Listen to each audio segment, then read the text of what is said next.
Good evening and welcome back to Black Deep's Game Lounge. My name is Black Deep and here we are on a beautiful Thursday evening getting ready to get it on an beautiful game called Guild Wars 2. So yeah. So I hope everybody is ready for a fun evening of adventuring, exploring, and having a chat about everything. So, just park this up here for a moment. There, just double checking the chat is working nicely, which it is. So, first things first, thank you everybody for your love and support. Thank you to all my new people joining the channel. Very much appreciate all that goodness. So, just, yeah, huge shout out. You people are awesome. But yeah, let's get on with it. So, I actually have a few things that I want to chat about tonight because it seems, yeah. I've read some things that makes me slightly concerned. Ooh, what's this? Oh, ghost destruction weapon. Okay. So, sorry, let me just check. Motivate the legions, destroy the ghosts. Okay. I'm gonna go kick some ghost ass again. But yeah, I've been reading a lot and been reading some very interesting stuff, I would have to say.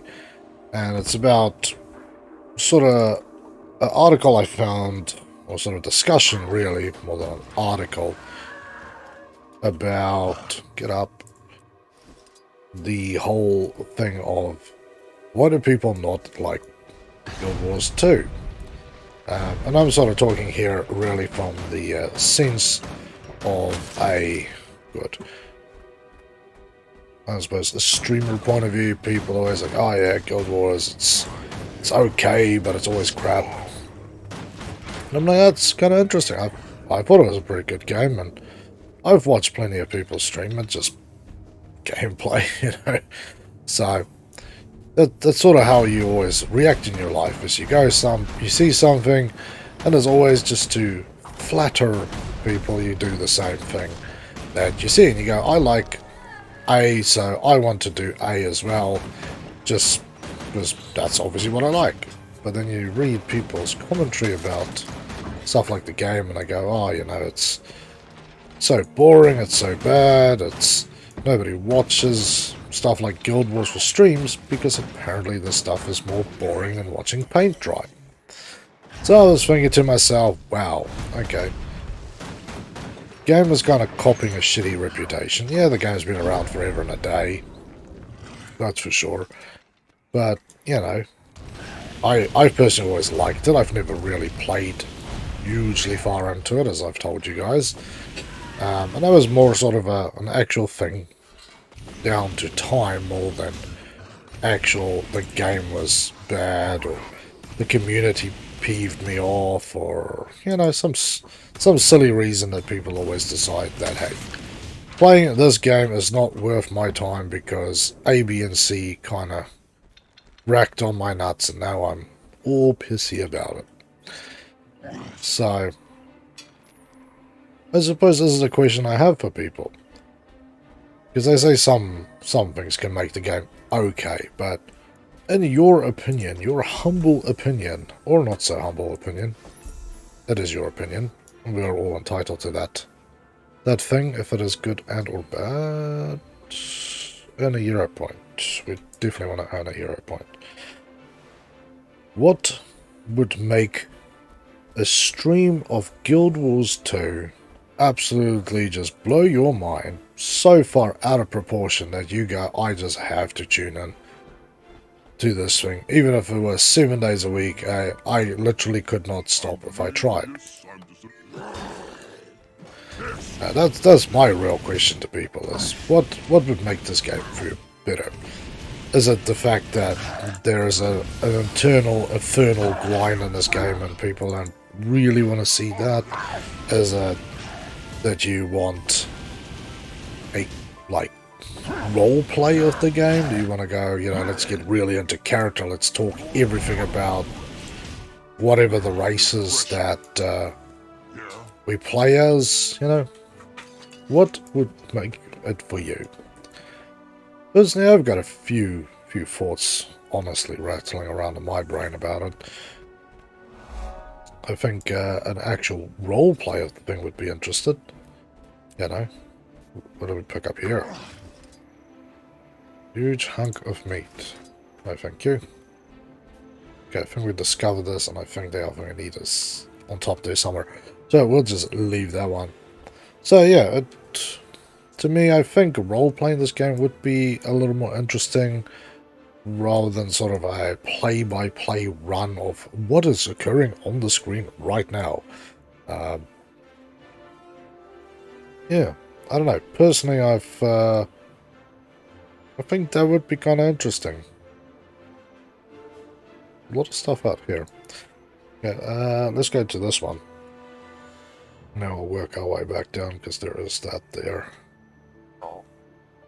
So if that is something you guys would be interested, let me know. For that, I think I would like to build a new character specifically for this crazy idea.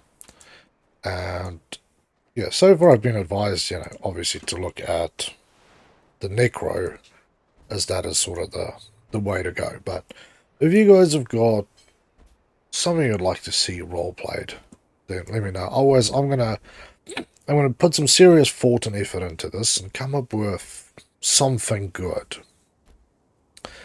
Maybe make a human. Let's build a backstory and then play through it. Obviously, I would probably go as a human because it's a little bit easier. But if there's something you go, man, if somebody could role play this race with this build with this thing, then yeah, I think that would be good. I think we could drag a few more people into the Guild Wars universe to come and play with us. I know there's plenty of people playing the game, so it's not like we're doing anything new or awesome, but I think that'd just be cool. For my own sake, I like to play games and, you know, recommend stuff to people. There's some stuff that I definitely don't recommend to people because I know it's weird and a pain in the ass, so yeah. It goes basically both ways, but this particular game I've had nothing but great experiences. I would therefore love to, you know, do my 5 cents to help others to also find this great game. Okay, so that's where we need to go. So yeah, thinking that's where I want to go with the whole series. I'll probably cut it down to 2 streams a week, so it gives me a bit of time to write a story to this, get a theme going, and I like to just free flow with my ideas anyway, so see how it goes. Like I said, come and join in the Discord. There is a chat there going on with Guild Wars. Yeah, just me at the moment in there, but come and join in, come and share your thoughts, your experiences, and things that I probably should know or shouldn't know, or should try or don't try, or whatever, you know. So, yeah, let me know. Very cool. So, I'll do a little bit of backstory research on all this stuff, because like I said, I don't really know much of the stories of any of these guys. So it'll be interesting to be able to do that. I was trying to interact with that bumper turret. Yeah, so let's play here with our old Black Death Gearhorn. So as I said in my story, for those of you who are fresh and new to this particular tune-in, it is basically my father, as we've already found, is a bit of a loose cannon. I'm a little bit of a loose cannon myself. I am a legionnaire, so I have gone up. I'm putting my warband together, and I'm investigating all the weirdnesses that is surrounding the story. And as a char, I survive on loyalty, ferocity, and my awesome gun to kick your ass. So, I know I look like a punk-ass zebra, but basically I'm a punk zebra, let's be honest. How badass is that? Punk zebra man. Zebra cat man. What are we doing? Recapture blood from the Flame Legion. Easy done. So, yeah, we're here exploring this beautiful world so that we may learn the secrets of what went on. Why did my sire's warband member get so violently murdered? And why did his commander have such a bone to pick with him? Or, as we Char would say, such a axe to grind. Let us figure out these mysteries together, while rescuing the world from the evil that besieges it. Like these bastardly Flame Legion shamans, poisoning the world with their dirty fire magic. Let us ruin their days. And pop a few in the skull. That is cool. Okay. So, yeah. Lots of questions that needs to be answered here. Lots of interesting exploration to do. And yes, we are a race of technology-mongering cats. And we want to ever evolve better things, like our ability to have equipment to breathe underwater. Another very awesome thing. Let's look at these kits. What can I throw the grenades on? Let's rather not play with that. I think that is dangerous. Let's get these lazy workers back in check.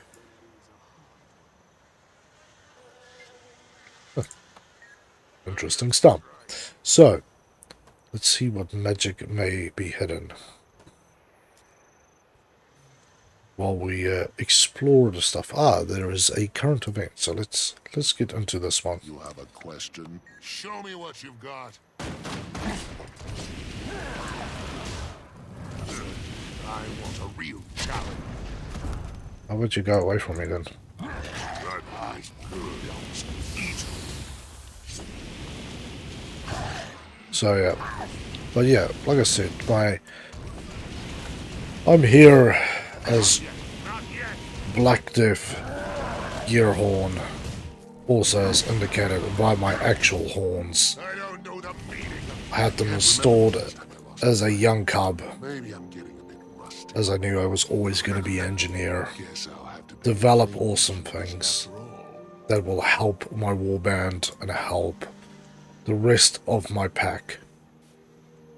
And yeah, one of my new ones that has worked is my ghost rifle that has been further developed into turrets to help stop that scourge. Ah, we leveled up. I don't want the branch. I like chopping wood, but on the other hand, I wish I made a technology that would automatically cut down wood for me as and when I needed it. But for now, we will continue on our hunt. Use explosives to clear the tree stumps. Okay. That is something I can definitely do.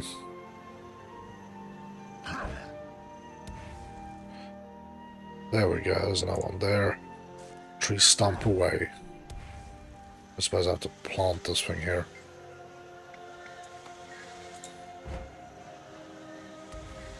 Jeez. I think I could have lost a claw there if I was any slower with that interaction.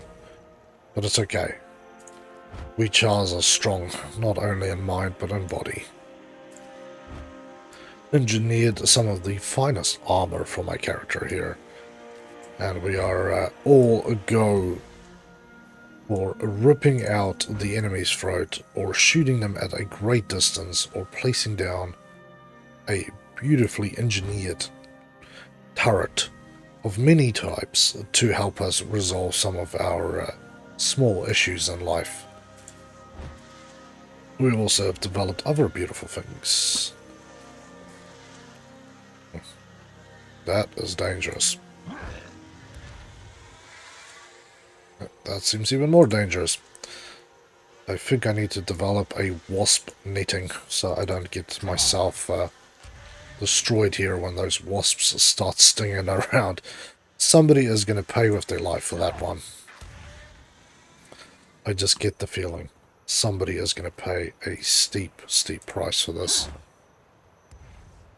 But nonetheless, we shall do the work that was set out so we may learn more secrets and develop our skills as we explore further, so we may again one day meet up with our sire. And my little friend here. Need a good name. What's a good Japanese dragon name? I need this. I need people to come and help me with my story.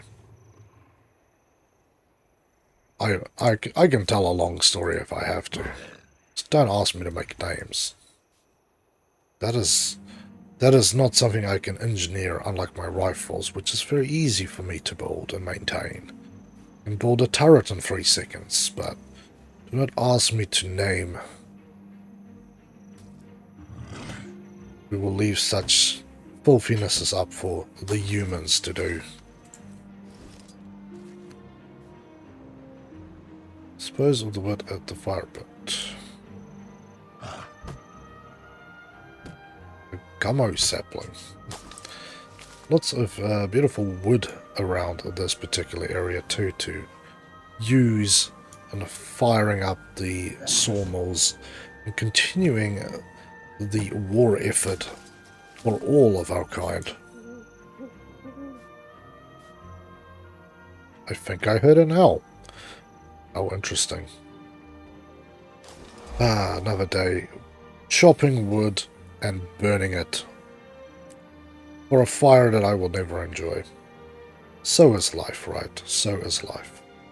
So let us explore further along. See what... Ooh. I have found another marker for myself, thanks to the great technology that we Char have designed, to come here and show us where important things are occurring, so we may always be at the front of the action. Oh, there we go. Weakness is their problem. Weakness, I say.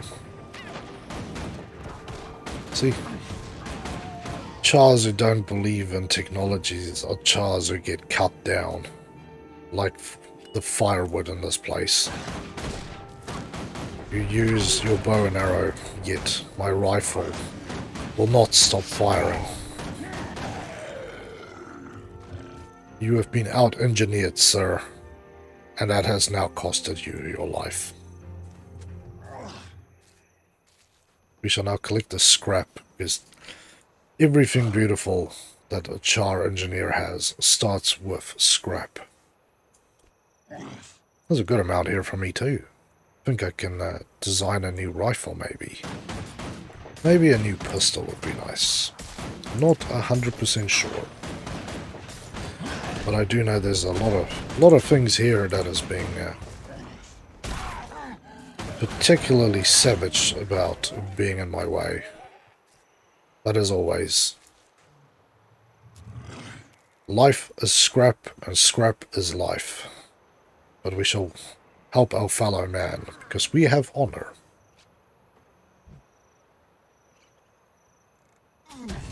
Ooh. Unlike this dishonorable skur who shoots me in the back. Let's help him to his grave, quickly. Yes, now he is gone. My friend is still alive. You may join my warband, but you are a simple worker. I'll leave you to tend to our forges. I need to go and drop off some of the scrap. As I can see, there is a scrap merchant waiting for this delivery. So we may build more weapons for our warband and our clan. There we go. Scrap makes the world go round around here. Unlike these guys with their axes and bows. Such barbaric technologies. Let's simply engineer something better. Why not add steam to it? Why not add a automated chopper? So many options just wasting away because they will just not use their minds. It's easy when you know how. Okay, we have some more running up behind us here. So we better defend this area a little further to ensure that we don't have any issues. Good. We shall loot your corpses or anything that we may scrap for later. So let's hit up this scrap merchant here. We'll run past him. I will come back for that shaman. I certainly will do. And just as a little reminder, we'll leave you guys a little invention just to help you have a better thoughts. There you go. Good. I should be able to make repairs now. Beautiful. See, scrap makes the world go round, people. Time to get the mill fixed up. Another helping hand lended to a man in need out here. We shall stand strong. So let us return here and explore new parts of this land, so we may also help our guys further.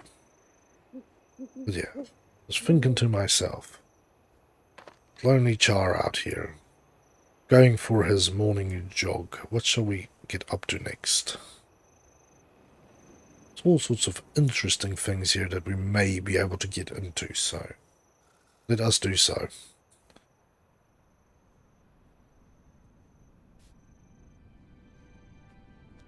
Ah, filthy human with their ghosts everywhere, being painful. We shall not allow this in our lands. But I am glad that the ghosts die and will still drop some loot for us. This is still very much appreciated.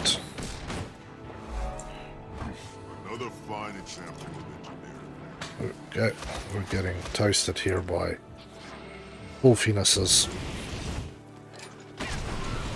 There we go. Your ghosts are nothing for a little bit of fire. Necromancers having me dead do their evil bidding. Shall not stand.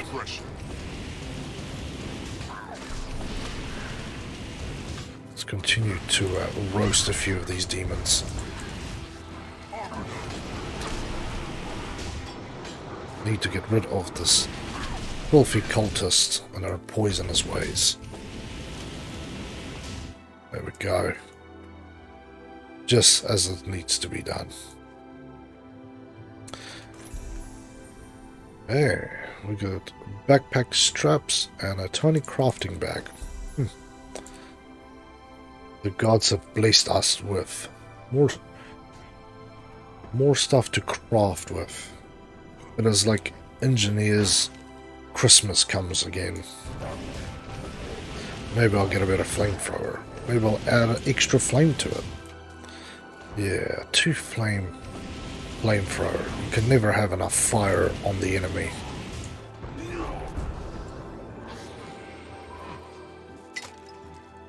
Okay, let's get out of here. I think we missed something. We kind of did. But luckily we have all this great tech on me, so we can go and find what we're missing.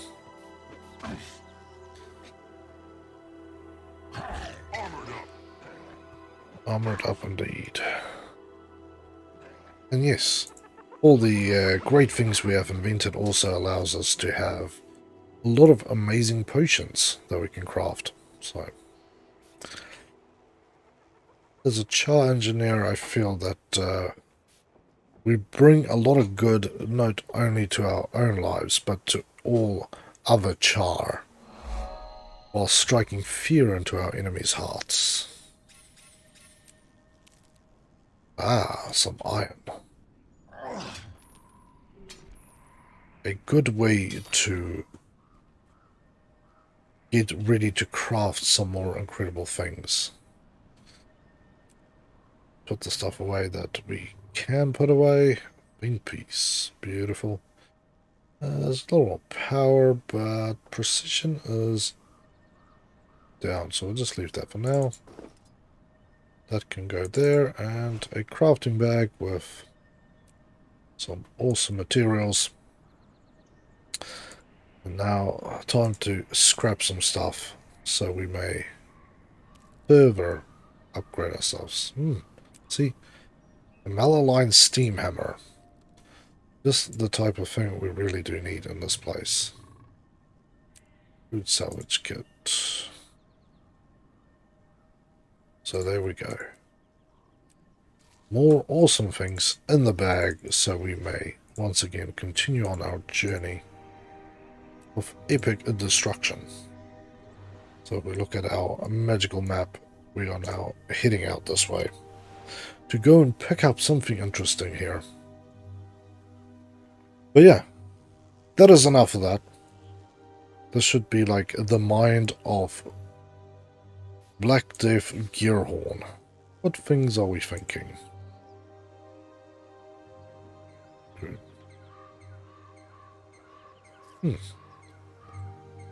Dungeons. Lovely. So yeah, so if you like that kind of thing, that was just sort of a little off my top of my head type of thing, or if you like more of a what is my char thinking? Let's pretend like we can hear its internal thoughts, and then let me know. I'll have something prepared for next week. So I'm thinking out. If people have such a bad view of the game and consider it boring, then yeah, I like to take on the challenge and see if I can do something a little different. Don't think so highly of myself that I think I'm going to be the one to break everything up, but why not give it a whack, right? So yeah, ooh, hello. So like I said, we'll talk about a lot of stuff tonight. Interesting, let's talk about mmorpgs. And I really want to talk about a lot of the sort of parts of this game that really stands out to me, which I feel is like some of the old school stuff, you know. Because there is a lot of old school in this game that's good. And obviously that would have probably come from, I never played it, but from Guild Wars 1. Or just Guild Wars for that case, but, you know. We'll call it Guild Wars 1 and then everybody knows what we're talking about. But let's just have a quick look at our training, because I have not yet looked at this. Crit might reduction. Removing all conditions into boons. Refill endurance, remove immobilizing effects. Shrink yourself. That's cool. Quickness.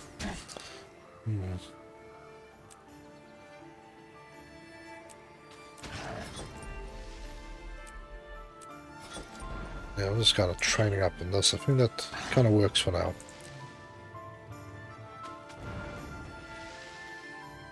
We'll get into that in a minute. So, yeah. Stuff in this game that I find really good.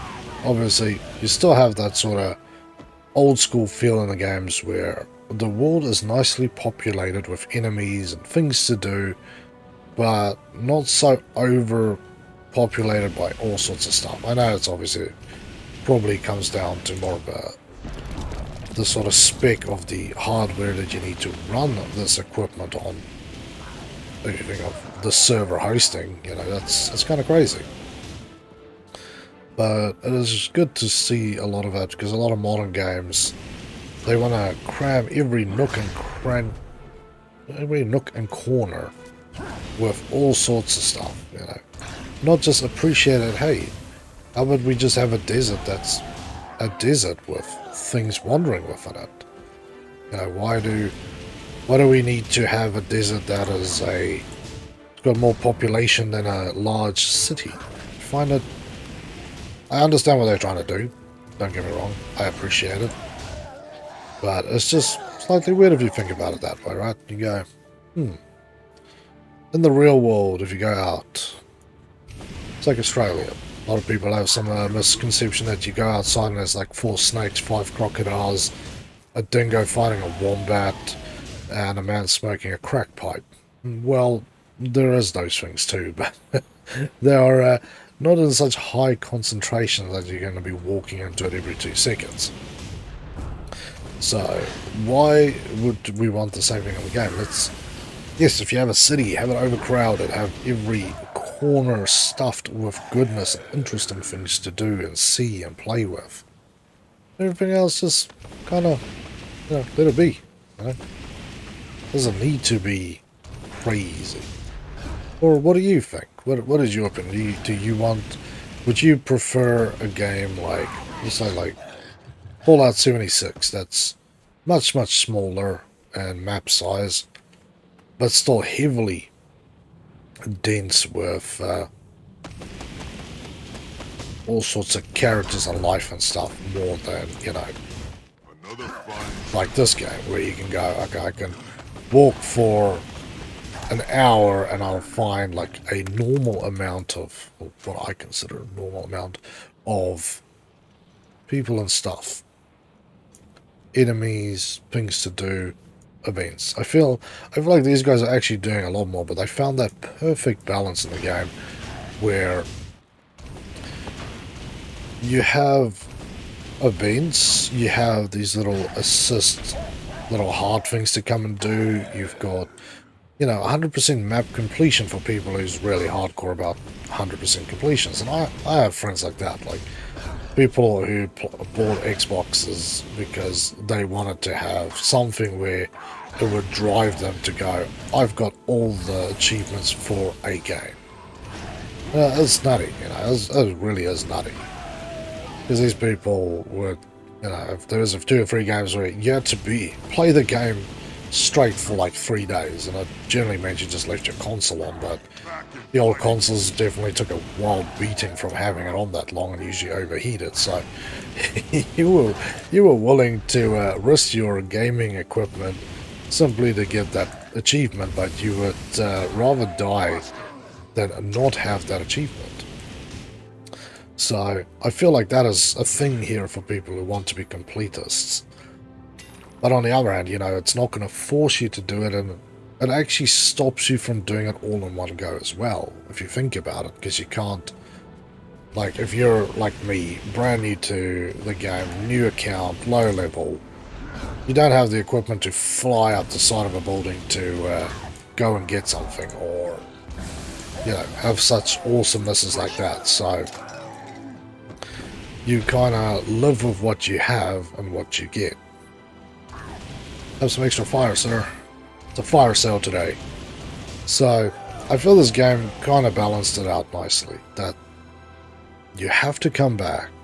And even if you are bored, that you can always come back if you don't just want to do the end level grind. Because I know that's, MMOs to me really is just, there's a lot of fun and stuff, but there is a certain point after a certain amount of, if it's tens or hundreds or thousands of hours, that you go, hey, I really need to kind of get myself together here and focus on the end game here. What are we trying to achieve at the end of the day? And that's where the real beauty to me with MMORPGs come out, is that you get to role play.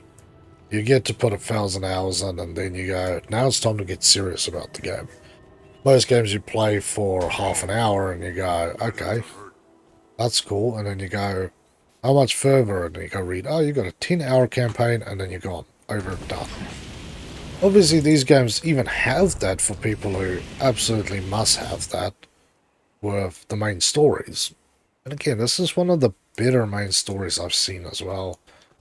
And it's nice how, depending on how you set it up, stuff you picked, that it actually does kind of make a difference for you, you know? It's not all just, oh, you can go sod yourself with a stick and that's it. There's so many awesome things here to do that is kind of cool. Jeez. There's a lot of good stuff here. Power and vitality. Power and vitality. That's how it's done. That is indeed how it is done. So let's start equipping some new things here for myself.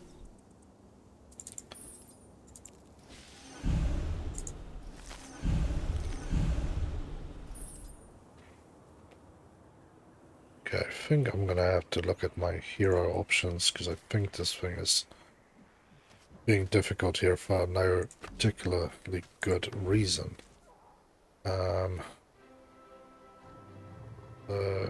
You have some sort of thing of except I don't know what your pain is. My pauldrons. You I want to get except but I want you to unequip. That's what I really wanted that thing to do more than whatever else I was clicking around on.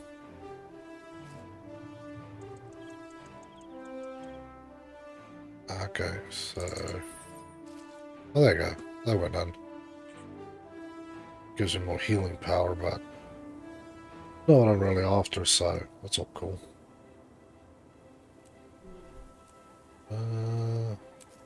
Pretty sure there's something else I wanted to equip here, but yeah. Getting back on topic with the things that is actually important in this game. There it is. Yeah, so I feel like this game does have a little bit of everything and a good measure of everybody. I said I've played this game before and I watched people play this game before, so it's not completely unfamiliar to me. We'll skip this one, just continue on this way. And yeah, the gameplay has got a nice range because you've got a lot of melee characters, you've got a lot of go away. A lot of magical characters too, and then you have these sort of engineering ones in the middle, and it's kind of sweet to have that all kind of bottled together because normally it's really few games that I've actually found that has anything quite like an engineering class.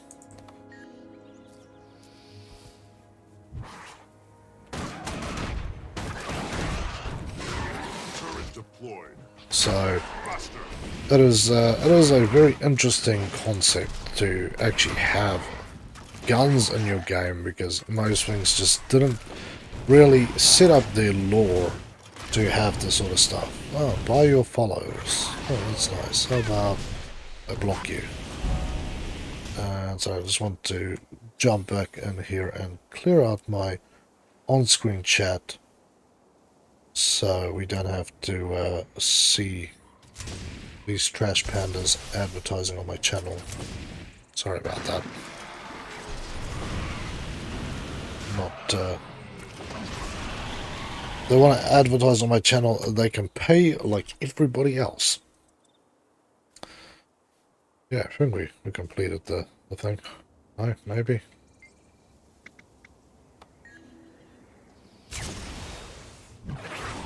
Okay. Let's toast them. 1, 2, and oh, you have to kill them before a certain period of time. Ah, that's the problem. So I didn't kill them quickly enough. I think I'm gonna have a problem here again. The dude's just taking a nap. There we go. This time I got it. Beautiful. So yeah, I have all these cool events, and you have actual, like, just random events continuously running around, so it's not like if you miss one, oh shit, you have to wait an hour, because I've had that on games as well, and yeah, it's a little weird. More than a little weird, to be honest.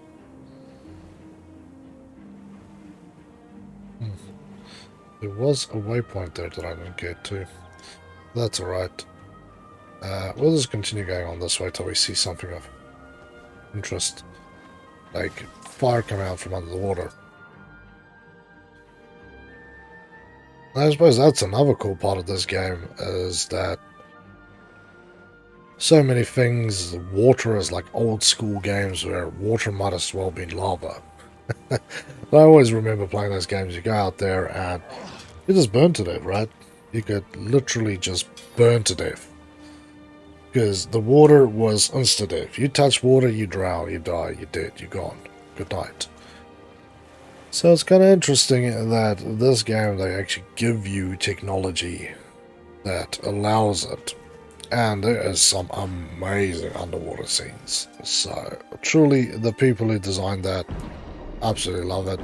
And then furthermore, now you're giving me weapons to make the underwater combat even more fun. So it's not just, oh, I can swim here, but I might drown. It's, you can swim here and you can get awesome with it. There we go. A friend will be dead. Nice. Gold Rush. This is interesting. Man-bane outcrop discovered. Leave. Okay.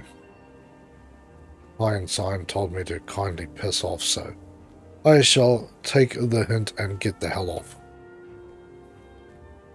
Lake fish. I know there's fishing in this game. I just cannot remember how. So yeah.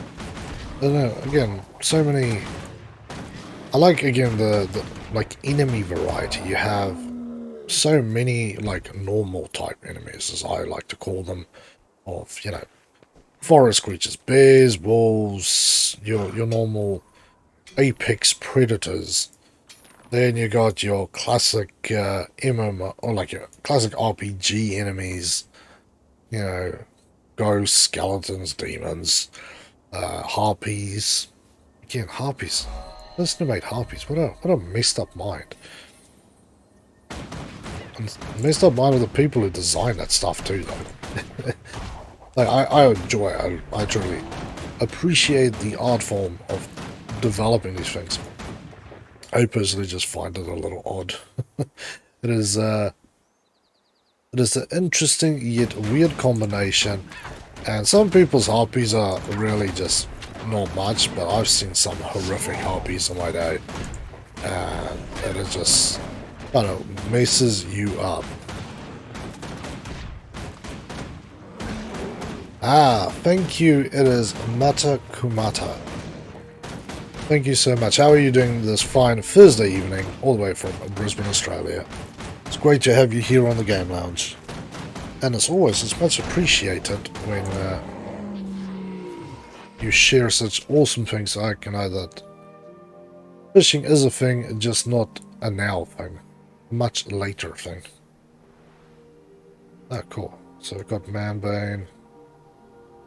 I thought I earned. Yeah, I did earn that one.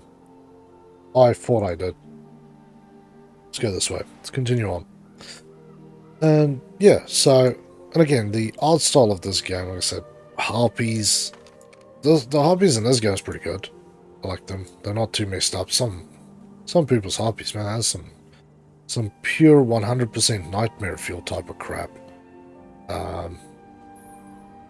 Dragon's Dogma, that's one I always think of when I think of real messed up harpies. I can't remember the others. There's a few old school RPGs that don't exist anymore, apparently, which makes me sad because I'm still trying to find a few. Few that I've lost. I cannot remember the names. I've checked my email. Still have the same email address from like over 10 years ago. Can't find the bloody details. Let's go. All good. Enjoying your calm stream style as I'm working on the other screen. How many hours do you have in Guild Wars? Well, it's good to hear, A. That's very good to hear. There we go. Dead bastard. How many hours? Well, I played this game for about 2 or 3 weeks about 7 years ago. It was just when the second part of the epic was still going, the Living World epic, and then that first DLC pack came out, or it was out at that point, but that was like the big thing when I played. But then, since then, I haven't played, and now that I'm really getting into the game, I played about 8 hours, 9 hours. That's what I have on this character. Yeah, because I did 5 hours on Monday and about 3-4 hours on Tuesday night, and then obviously tonight I'm, what is it, almost an hour into this one, so yeah, that is, jeez, these guys are crazy. So yeah, not a lot. The stuff I did before, a lot of stuff's changed so much that it's not quite the same anymore. And I barely remember most of the stuff anyway. Come on. Ah, cannons. Real bane. How many hours have you put into this game?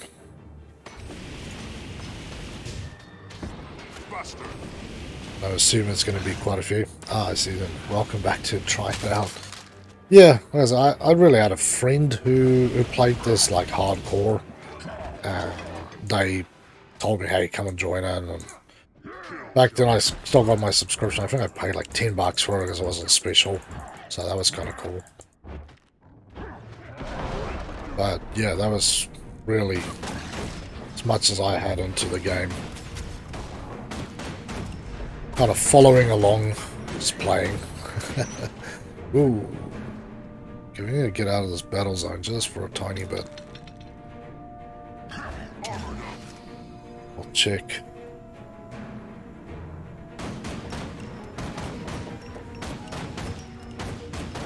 I don't even know what am I fighting here? And I need to get going to there-ish. Trying to avoid that catapult tossing crap on me again. 9,822 hours over 3,601 days. It says, like, wow, damn, that is very impressive. So, as you are a serious OG of this game, what would you say is your favorite character and race to play? It's like, I was reading up because I originally played with a human engineer and then a little bit of this, a little bit of that, just kind of things. But this time I read up and they said, hey, you know, you need to, if you really want to play the game, then a char engineer is kind of the way to go. So I was like, okay, I'll try char engineer then. Ah, Hoppy. Was talking about you filthy birds before.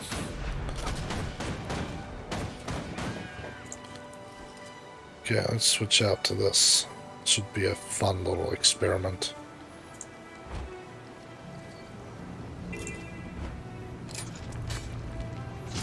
Because yeah, I've been a lot of people have told me that I should be playing with a necromancer to start with. It's much easier to sort of get my head in the game, and it's quite a lot of fun to play with, yet still great for soloing and just kind of getting around. So I always like to ask people why they play a game in a particular way, just to see what's their opinion. There you go. Very good question. I've changed a bit over time, over the years, depending on where the story is, since there can sometimes be special interactions between the story and your race. Cool. But all in all, Sylvari. Cool. Solvaris. Yeah, they do look quite majestic, like some sort of forest spirit. And what would be, are you playing Necromancer, or are you playing, you know, what sort of, what do you call your profession in the game? What is your favorite?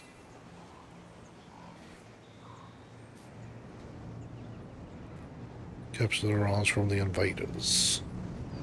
Okay, I actually want to pick up my rocket turret. A, because it's going to get broken in a second, and B, I can put it in the middle. It'll be a nice little killing spree here. There's another thing I love about this game, which I have a problem with a lot of games actually. I don't have lots of problems with any game in particular. But one thing I do have a problem with is games that makes flames not scary. Like, fire is a scary thing, man. Fire coming out of the front of a damn gun, even worse.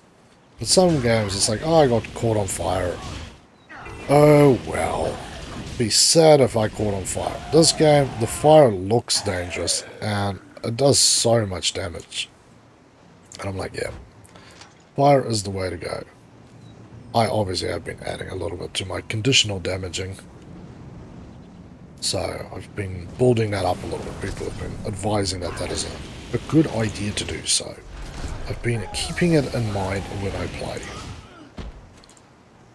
Elementalists and currently Revenant. Changes with time as well, you know.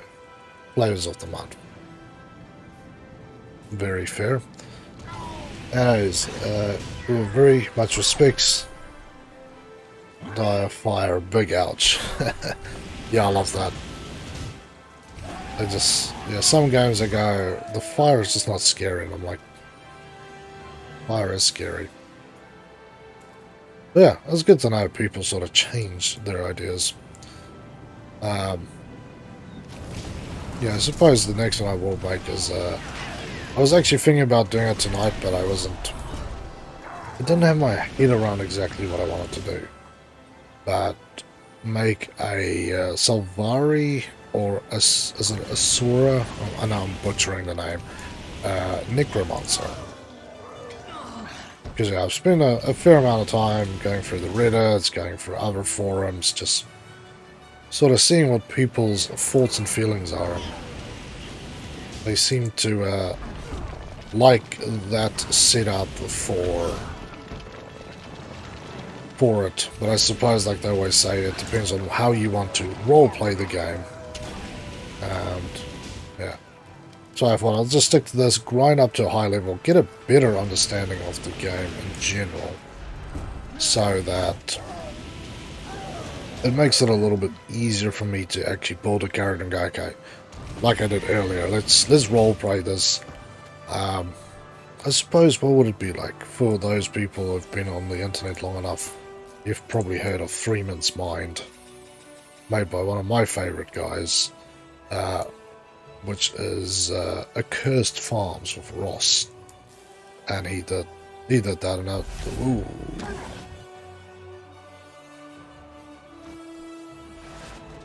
nasty thing.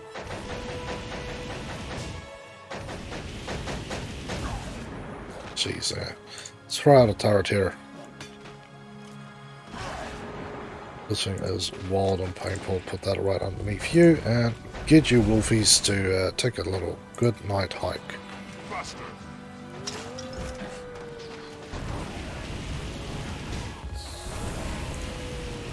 Jesus, guys. Salvari Necromancer is a true.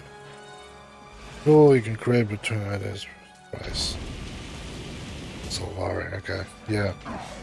I did read a lot of people liked them specifically because of the looks of how they are in the game, so maybe next week I'll start that one. We'll run a little experiment there. Ooh, what can we scratch out of the wreckage? Goodness for me. Ooh, hey. Let's have a look. So what did I find? Found a point there and a heart there, so we'll grab you and then grab that and then we'll go there. Yeah. I suppose again it comes down to people's preferences. And again, I have to get my whole head around. And I think that's beautiful for me, because some games these days just don't do this, and I know it's lame because I feel some days I'm like the only bloody person that has an appreciation for this anymore, as having PvE servers separate from your PvP servers. And then, what do we have?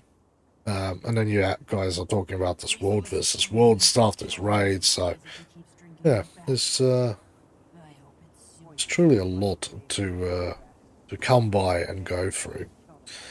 Take food and ale to the soldiers, but keep the inebriated ones in check.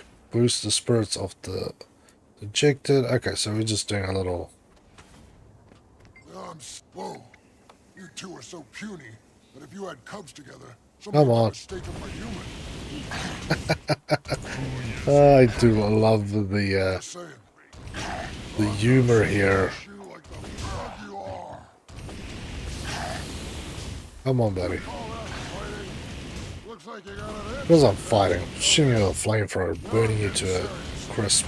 I can't let a little scrawny crit like you beat me.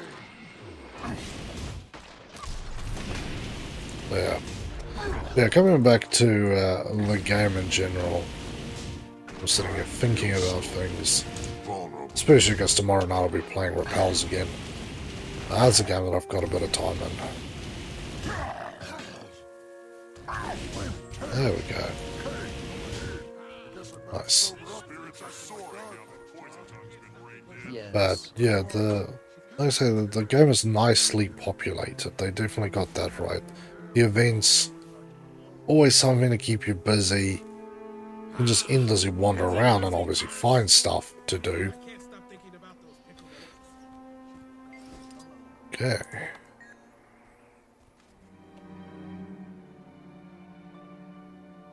So, yeah. Kind of weird and interesting.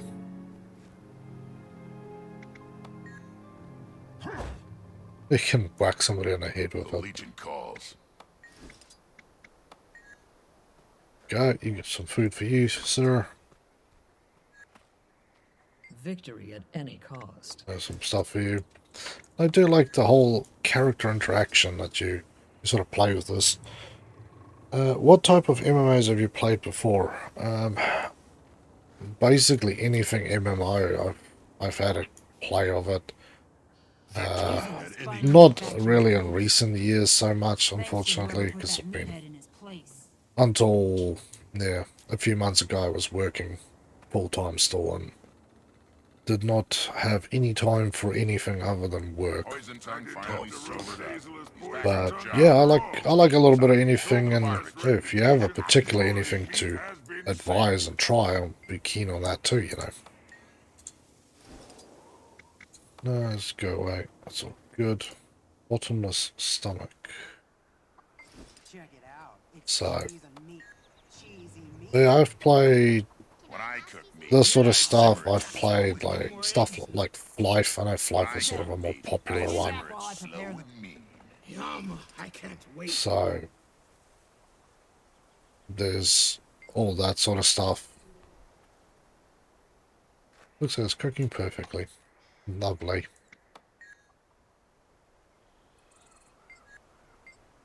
So, yeah, there's Flife. There was, you know, very more magical ones, your more JRPG style games. Unfortunately, most of those things I've played just don't exist anymore. It really kind of sucks. I've got into the different types of ones like Black Desert Online. I played that for a good bit on Xbox. There was I found that one was pretty good. But I suppose where it really got to me is that there was so much stuff at points where it just kind of got a little wild because there was so much management in the game. I don't mind management games, don't get me wrong. You know, I play a little bit of everything, but it's a little hard some days if it's just management. You go, I want to just level up stuff, but if I don't have this particular resource in my camp, then I can't do A, B, and C, and then you kind of go, wow, okay, maybe I'm going down a track where I'm getting a little lost.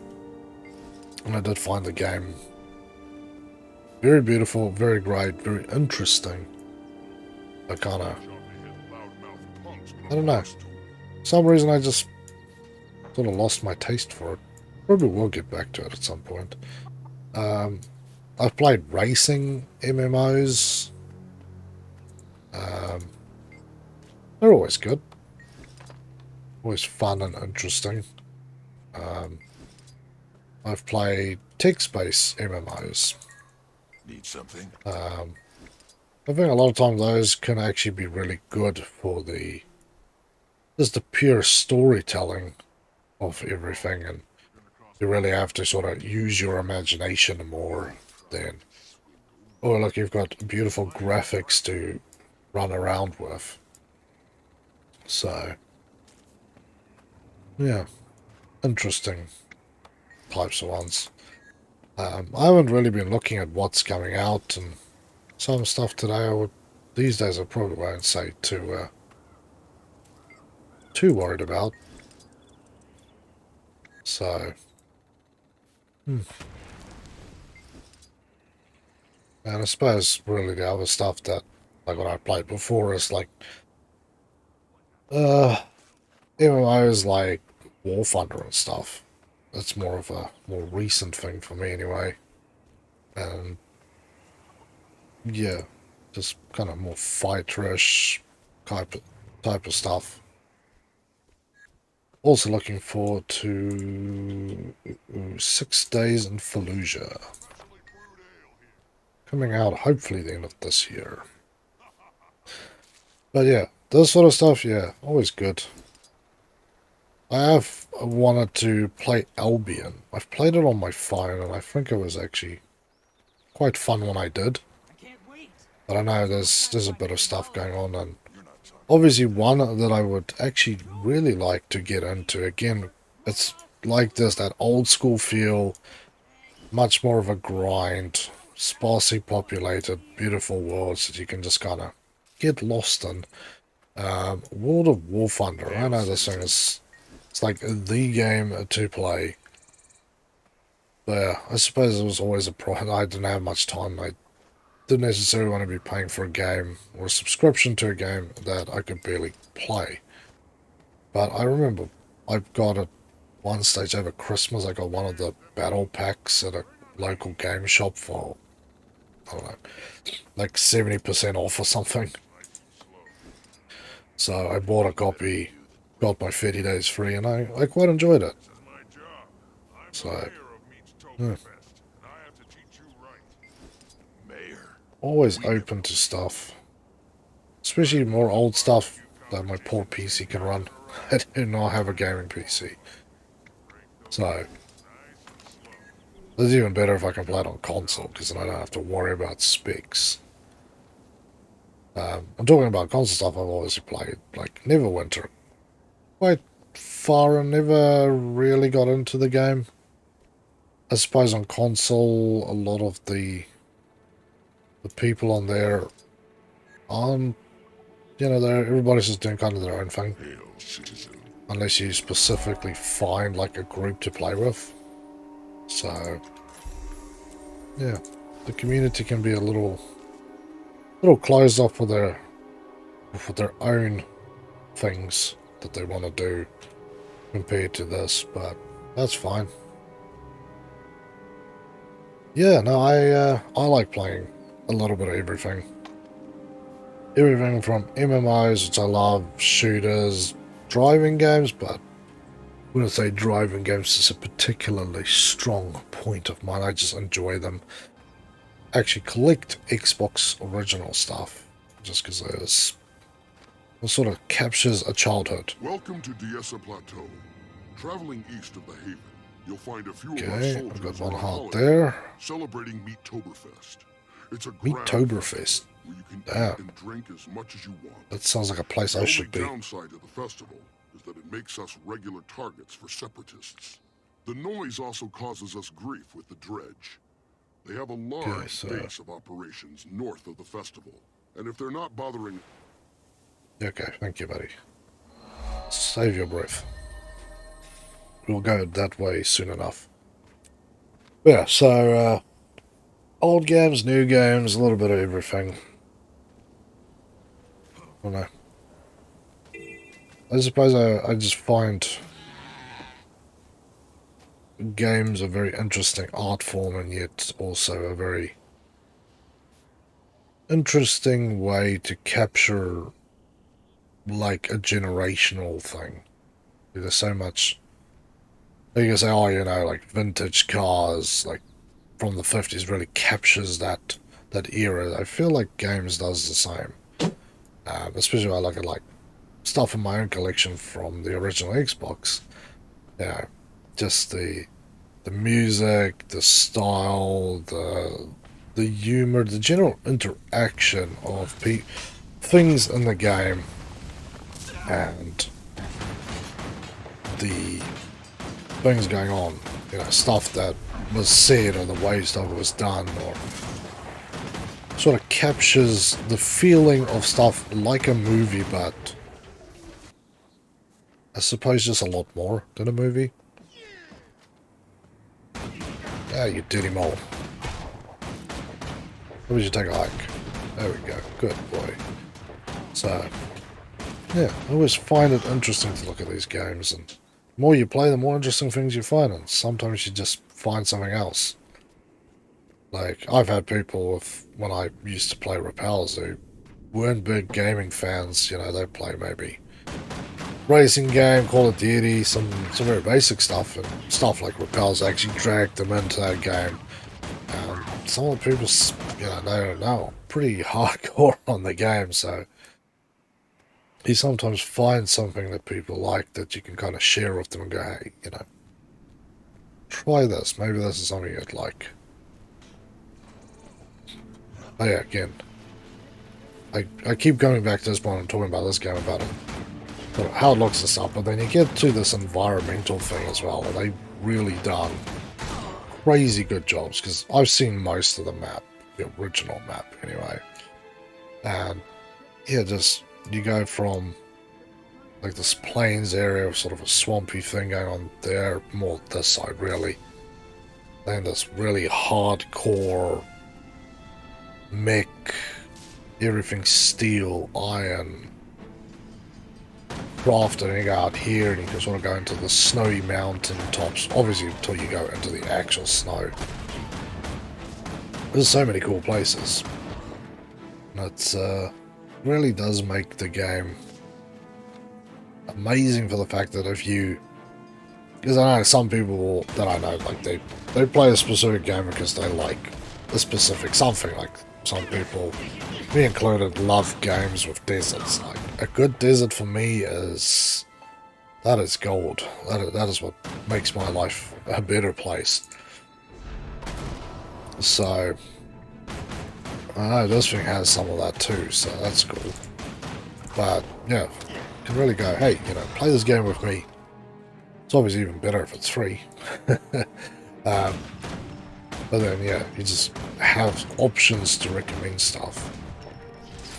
Now, there's some really interesting concepts going here as well, more than just sort of that sort of medieval, traditional fantasy game style of technology was the magical forge, you know. Yeah, they go, oh, but we also have, you know, machinery. We've advanced forward. Or ones where games where they focus on, you know, humans were the main race, but then these other races came by. This thing always feels like everybody was sort of equally migrated to this land and is now trying to carve out their little section in the world just to do their own thing. Yeah, you're fighting or whatnot because you want more or less, or, you know, whatever. It sort of adds that level of what you need in the game to keep things going.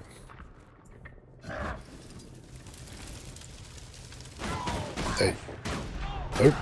Don't touch me. Don't touch me. cool.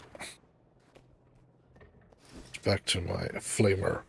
So, yeah, it's like this. We're inside of a mine, but it's not just like traditional mines, which is basically a cave with a hole in it. Look at this. This is like steampunk awesome. And yeah, I know a lot of people that, when I sort of got into that stuff, plays this for the fact that there is this sort of steampunky feel. Like if you play engineers, especially with humans, they definitely have that, but the technology generally feels that way, and then you get stuff, you know, like your steam-enabled weapons and armor, which is cool. An interesting spoiler is the humans in the world are actually the aliens. Other races are more native. Yeah, see, that is cool. Why is it always that you got humans as the thing, and then so-and-so invaded us, or they moved in from the magical world into our realm? I appreciate it. I don't go, oh, I'm not going to play it. Like, take like Bless Unleashed, which is another game I recently started getting into. But again, you have that sort of, there's this human world, and then there's other races, and there's only really humans, elves, and one other little fairy race thing. But I was basically, oh, you know, they migrated to our lands. Like, why can't it be that the humans are, like you say, the aliens? Why couldn't they have expanded with their need for more land into the enemy's land and be gay? We're the freaks here. Cat, dog, and lizard people are the normal thing. Smooth skins like us are the oddities in the world. Yeah, that's why I, for once, actually like the human story and goes, it's not very... Yeah, I'll definitely try it. I'm not sure exactly what I will do for a human. I was going to do this, but we'll see. There'll be something I will do eventually with a human. I suppose eventually at some point I'll probably try and build every single one of the professions. See what I like the most. And then, yeah, obviously, this game has been blessed with enough people always playing it. You got a lot of upgrades and a lot of DLC. Like if you look at, I don't know. You got that stuff, and it just kind of makes it very interesting. Hey, dirty bastard. Where's me? That's on fire. It'll make you feel a little warmer on the insides. So, yeah. There's interesting concepts that they took. Obviously, you know, not their first rodeo, but they really did it so well.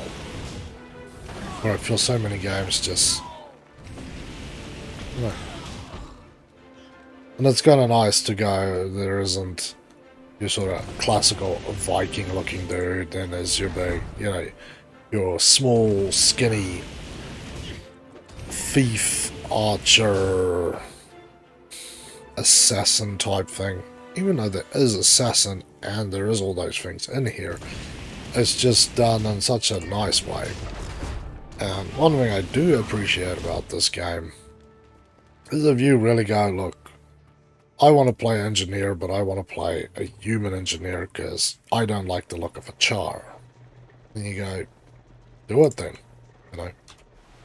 Yeah, there's probably some bits of the story that don't work so well or whatever, but the game doesn't restrict you like a lot of games where it's, if you don't play the game in a very particular way, you kind of screw yourself because this character isn't really designed, or this race can't really handle this, and you actually have a major loss.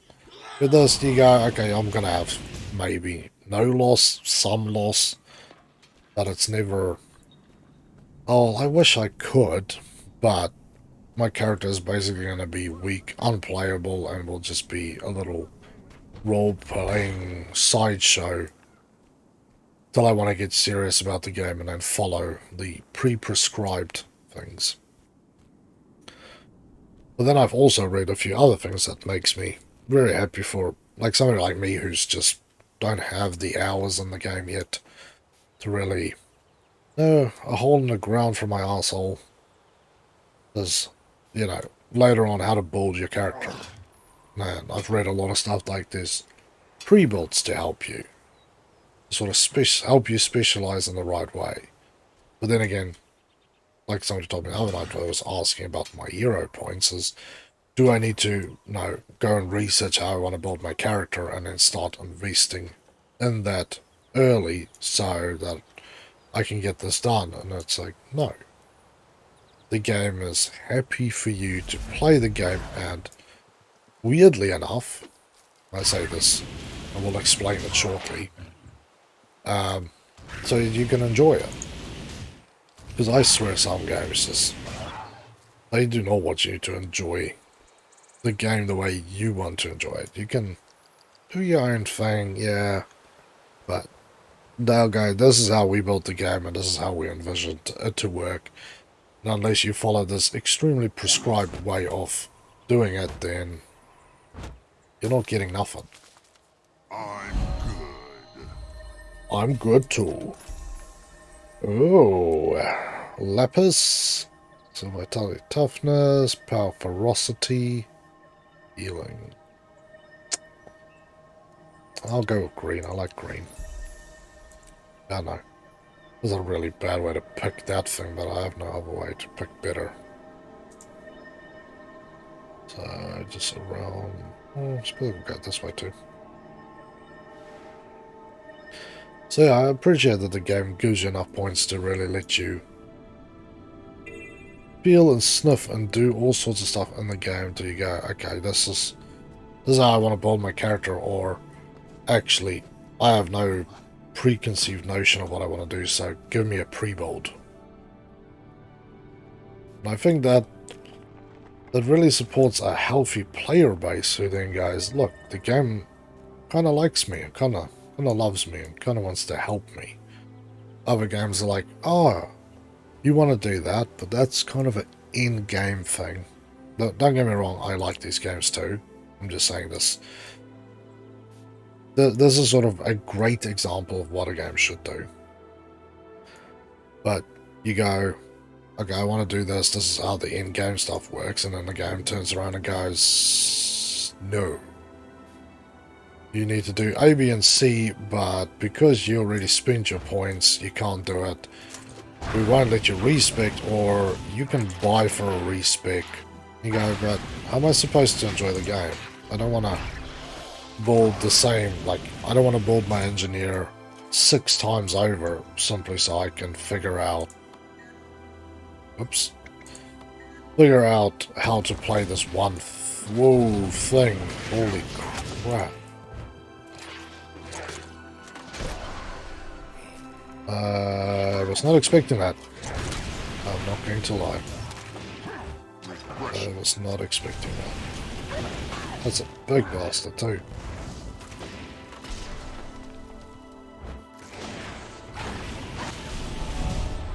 Get that going. Beautiful. You can have some hot flames too, friend.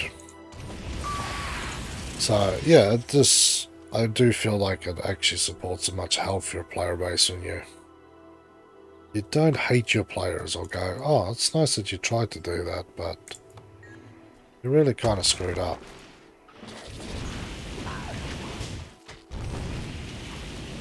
This thing just seems to love it more, and yeah, overall, I think a lot of these sort of better ideas in the game definitely works towards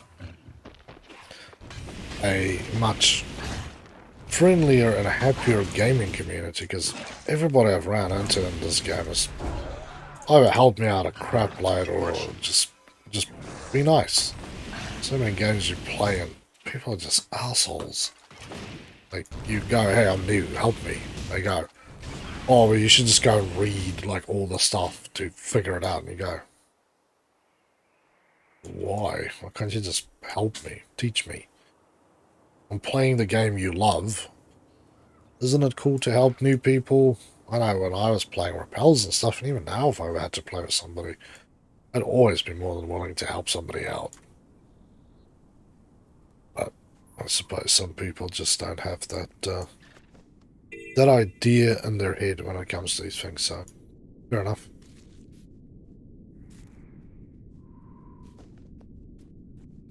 Blood Cliff Quarry. Sounds like a nasty place. That thing looks nasty. So, yeah, I don't know. Destroy the tunnels. Those sodhoppers. But a few years ago, one had to pay for respecting as well. It was quite clunky, but they redid quite a few such things to make, say, player friend respect the player's time. Because that thing is, all of that makes you go, wow, the game is actually, they listen, it makes it feel good. And yeah, I remember, like I said, I can't remember what my account was. I know it still exists somewhere. Like, I originally paid for this game. But, yeah, it's just, some games just never feel like they care. Everything is just another hassle, another pain in the ass that they have to deal with. Or something they can just go, I'm going to screw you for some money. And yeah, that's good. They need money to keep running. I understand it. I perfectly understand it. And sometimes having that sort of cash flow, like stuff like World of Warcraft, ensures that you can basically play one game for the rest of your life. And people go, wow, that's boring. I'm like, yeah, but you meet friends and people in there that you will be playing with for years, which is awesome. So, yeah, I suppose this game is trying to do the same thing. That's very cool, because games who got a lot of that stuff right and then failed in a lot of other areas, they generally just disappear. Because there's a few MMOs that I thought was ahead of their time, and their gameplay had really cool mechanics or just something really interesting.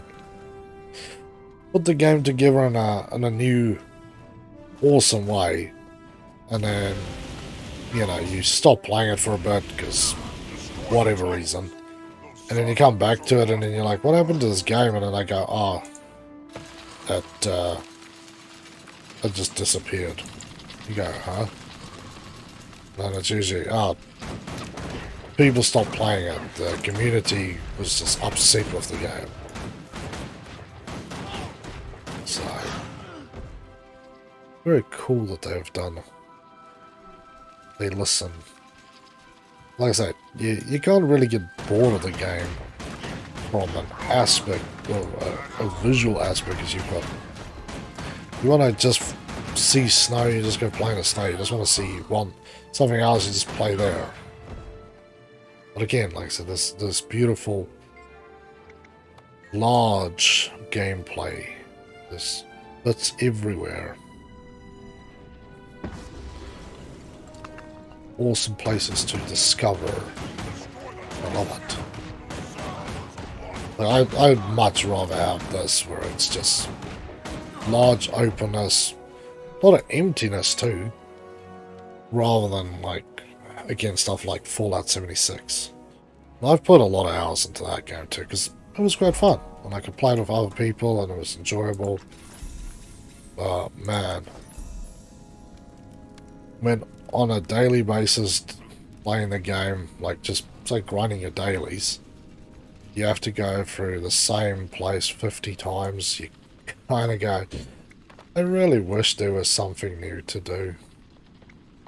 You know, I really wish I didn't have to see the same tree every time I went through an area. You know, yeah, there'll be certain places where you have that, but you go, you know what, I want to go see just like underwater stuff, so I want to go to this spot, or I want to go play in the snow, I want to go here. Besides the fact that I still haven't gotten to the world bosses that I know exist in this game, which I'm kind of interested in. Because I know if you do them, you get amazing loot out of that chest at the end. So, that would be cool to do. I suppose I have to go that way, or I have to go back this way, but that is, I suppose that is a low level area, so let's travel that way. Yeah, while I've got hopefully standing in a safe place here for a second, I'll be back in just about 2 minutes. Just gonna get a drink of water. I forgot to bring my drink bottle in. I was a little late with my stream, so everybody just enjoy the music, and I will be back with you shortly.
Okay, thank you everybody for hanging around. I hope you enjoy that music. Little lounge to get the good moods flowing here on the game lounge. I was actually looking for elevator music, but yeah, that's all I could really find that was free. So that's what I took. Let me just get game sounds remodified. There we go. That is beautiful. So let's go into a new area. I need to sell some stuff before I go in here. But again, how cool is this? If you need it, I have it. Yeah, I need a salvage goods. I'll take some of those as well. And then let us sell my junk. Let's actually check what we need. What's your account name so I can mail you a little gift? You can find the account name by opening the contacts in the top left corner. My account name is blackdeath.7820. And thank you very much. That was awesome. So, but I'll put this up here where everybody else, if you want to add me, you want to play with me, if you, yeah, whatever, just want to say hello in game. It's all good. I'm always happy to play with anyone. I would say I would try and help you, but I know that's basically a lie. I'm too low to really help at this point, but if I get higher, I'll definitely be more than willing to help people. Some goodies there. Nice. Salvage you, and salvage you. Go, beautiful. Small ritual bags. That I can just destroy, because that is just on me. Sweet. More stuff to go in there. Send you a gift in your mouth. Thank you so much, man. Very much appreciated.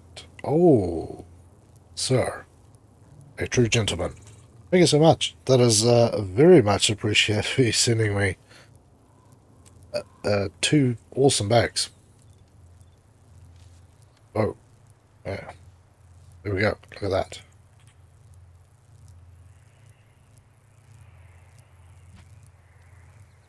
Put those in there. I think I can do that. There we go. Now I need to put these in my storage somewhere so I can use those for my next character. So that would be cool. But yeah, seriously, thank you. That is awesome. This in here.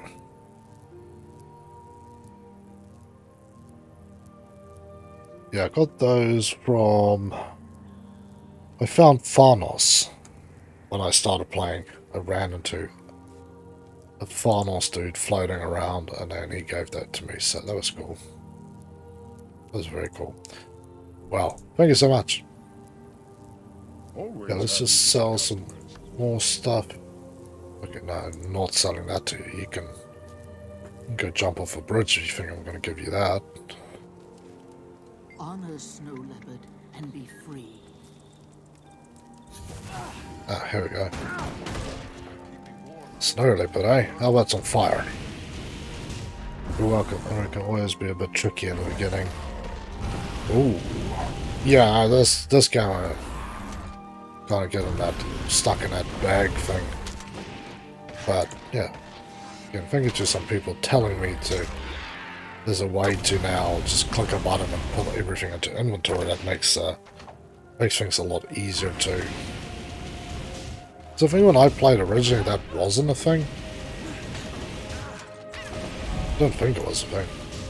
One thing I know I'm looking forward to is Hail, traveler. the... What was it? The 8-bit ward. Sorry, I had to think about that for a second. The 8-bit ward event.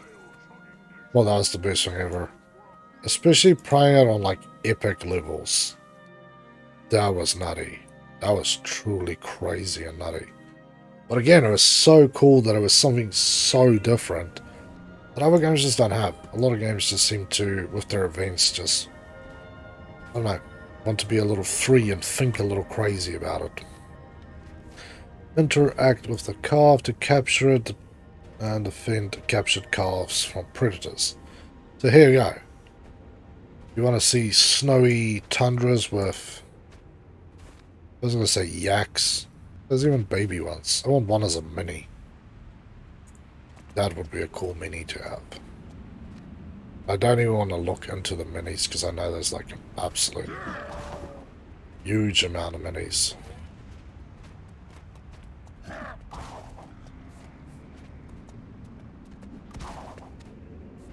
You look kind of upset with me.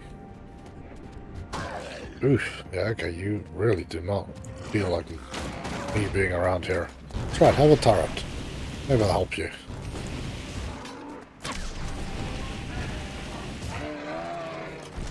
Really don't want to kill you guys, but hey. If you're gonna attack me, I'm gonna have to defend myself a little bit here. Toasty.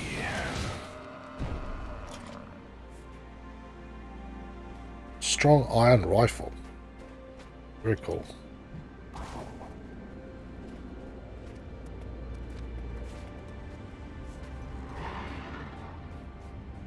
Very cool. And come on, capture a little more. A little more. Swarms in the air. Dangerous.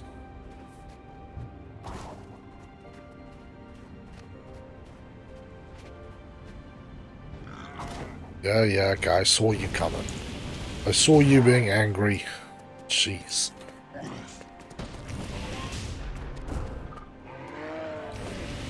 Good. Good night, big bastard. But yeah, so this is again just that thing I'm talking about is And I suppose this is the nice thing of these like little quests that you're doing is they are quests, but they're not forced upon you. You can run straight past that going, screw that, I'm not helping you. You're nuts in the head. And it's just kind of cool that they go, yeah, no, it's okay. You don't have to do this. And each thing feels like you're actually interacting with that section of the world that you go, okay, this place is, you know, that guy up there, he's a herder. So he gives you a herding quest, or if you're on the farm, you get a farming quest, or if you're out in a danger area where they're, you know, trying to sort of protect the front lines of the territory, then it's more dangerous. Or if you get a, I don't know, like a researcher to give you the quest, then you can go, you know, this guy basically just wants me to protect or go and gather something to do research with. So it's very cool that way, that they have these non-required quests that you can do, and it's really based upon what's going on, not go to this guy to do this quest. It's got nothing to do with wherever you are. It's just, yeah, you're in the area, so do it. Like here, if they started going, you have to, I don't know, go mining, you go, oh, why? There's a shepherd here. Why would I mine where the shepherd is? You know. Yeah, you could mine here, true, but is that truly something you should be doing? And that has caused some aggravation here among the animals. So I do appreciate that they always talk about, you know, what does the game really do for you? Is it a escapism? Is it that sort of alternate reality that it builds? And this game really does do that, which I know a lot of people overlook because they go, oh, I just run here, I have to capture 5 goats, okay, run to the next one, I have to kill 50 animals or 50 whatever, you know. They just don't sort of quite look into it, but there's truly a lot of thought that goes into this type of thing to go, this area, not only what do we want it to look like, because it's now part of the snow, or part of this, or part of that, but also, what do we want our quest to be like? What would help a player just kind of lose themselves in the game and go, I was going to play 1 hour today just to get through the things, but now they're playing for 4 hours because now they're adventuring in, they're getting drawn deeper into the game, and this game just does it so eloquently and not just like beats your ass with a stick going, you have to do this. But still, for those of us who need the real hardcore type of thing, there is that too, you know. So if you want to go, oh, because I know like the later stuff, like the legendary type of stuff, that is what it's all about, is you're going to go, oh, I need to go and get epic with it. So it is cool to have those ideas as well. Frozen cakes from the ice cave. Oh, we're burning some worms out here apparently.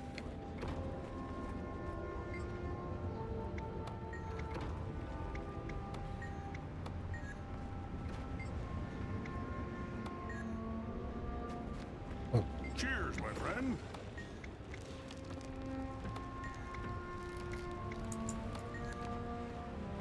Let's do other things, but yeah. So, sorry about that, but I was reading what I'm supposed to be doing here.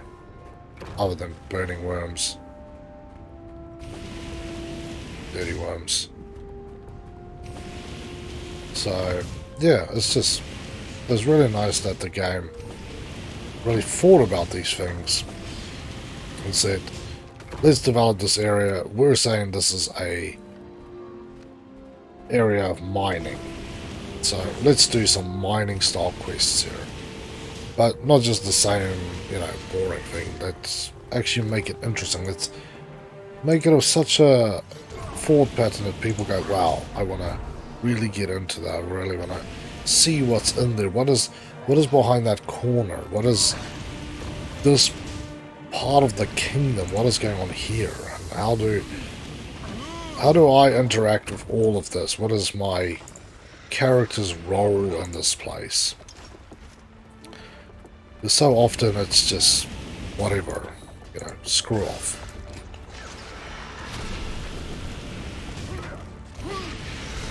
Ooh, big boy too. So I do appreciate that.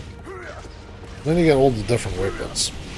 I've only seen pistols and rifles. I'm pretty sure I remember there were shotguns in this game, but I'm not sure if that is still a thing. So, I need to look into that a bit more.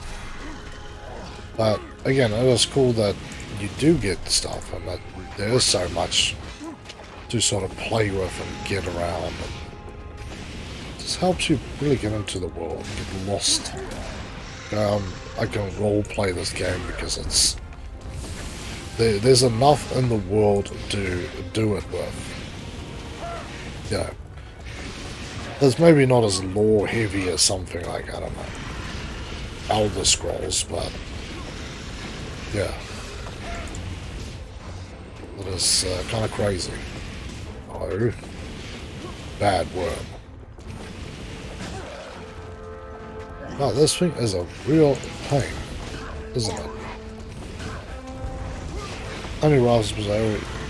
As you may have mentioned, internet gaming means that you have access to skill unique weapons such as flamethrower. Very cool.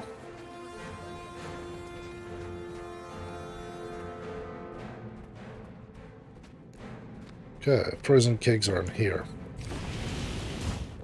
Put that rocket launcher down. Make sure you guys don't irritate me. And yeah, that's why I like the engineer as such a unique RPG character style, because it's not something that you see very common. Is the fact that you go, okay, here's this oddity, and you've got pistols, you've got rifles, you've got all sorts, I kind of like that.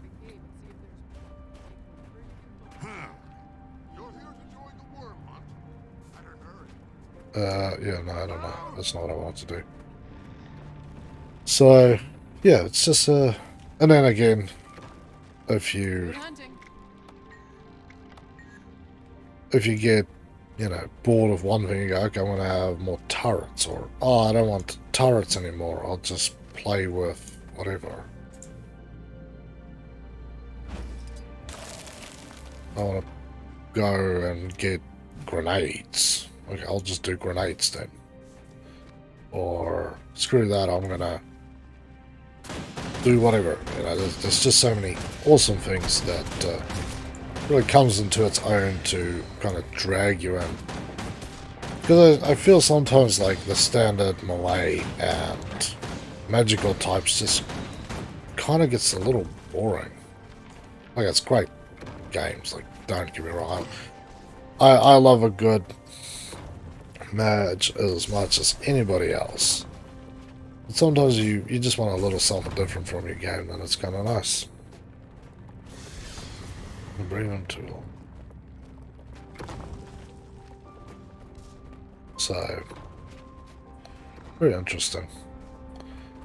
Definitely much approved. Job in the world. And then obviously, yeah, you've got, This is a bad time to be traveling. what was that? That the DLC's adding a new character type as well, which is cool. So I don't know. The game just does so many things good and right that it just feels odd to maybe do something else. I feel like a lot of games that kind of fall into that trap where it's too much of the same old with the same old, and people just, you get to a point where they go, there's nothing unique enough to make me stay. This thing, yeah, there's obviously all the normal stuff, and then there's all that legendary skill sets and stuff, which is very interesting. So, it is very interesting nonetheless. There's a hero point down there too. Suppose I want to go and dive further down to see if I can get my hands on that.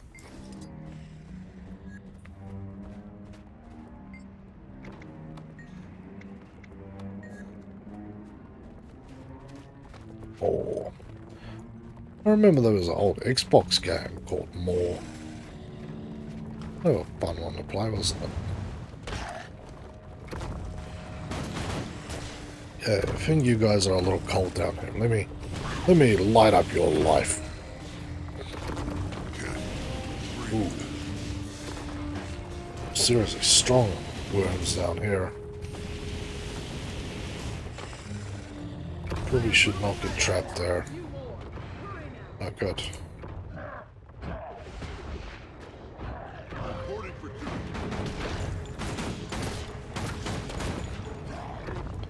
I'm not getting trapped here on my own stupidity.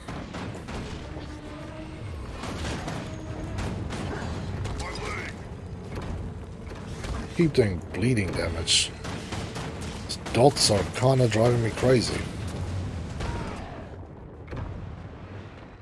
Kind of not fun here, buddy.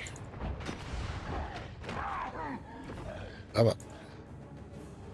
Right, where's my closest one? Should have gone into that one. Right, it's not too far to go. It is not too far to go. Definitely unlock the other one this time. Before I go back in there. Kind of got a little caught up in that inner circle there. Maybe look at my hero points a little more. But yeah, this is, yeah, what was that? Very kind of safe spot to park up and look at that hero point system thing going on there. It really comes back to that. Everything in the game is designed, or at least with the idea in mind designed, that it should bring people into the game, keep them in there, and just go, look, we like you, we want you to play our game, we want you to enjoy what you play. Too many games just go, no, sod off. We have chemical rounds, condition. Gain might when you inflict the bleeding on a foe. High caliber. Increase crit chance against foes with range thresholds.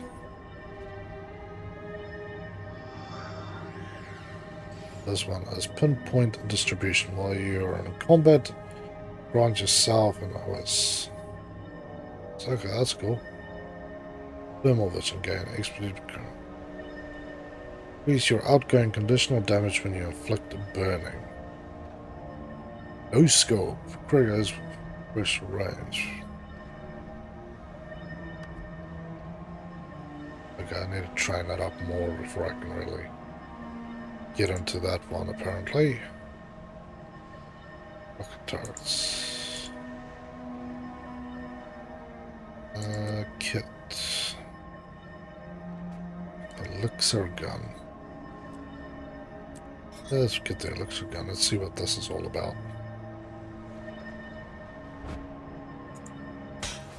Actually, get this one off. Elixir gun. Healing mist. Nice. We'll check that out in a minute when it loads up. So, yeah, again, it's just so many cool things in this game. It just drags you away. Guard, it's our duty to defend the trade roads to and from Lion's Arch. That's made somewhat difficult when one of our fortress havens is under constant attack by the Sons of Svanir. We've been so busy going on the offensive against Jormag's worshippers that we've barely noticed a Char setting up operations in this territory. That's cool, sir. I'll just pretend like you didn't realize that I was a char when you started trash talking about my peoples there.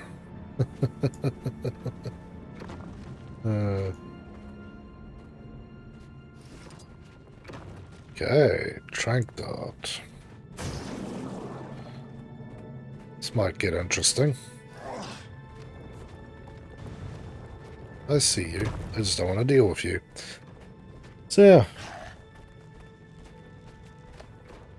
Just sitting and thinking about the game and what really comes to mind when I think about a lot of those things and the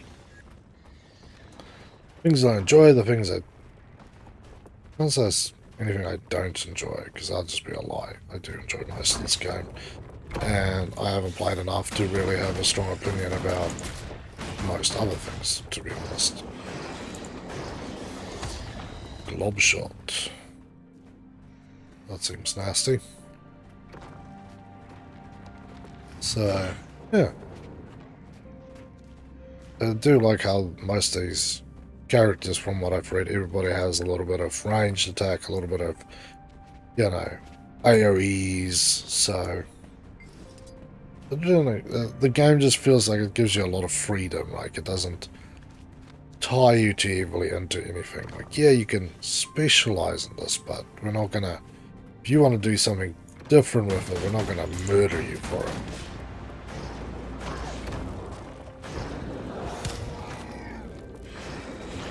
Ooh. Yuck. Yeah, you just got sludged, my friend.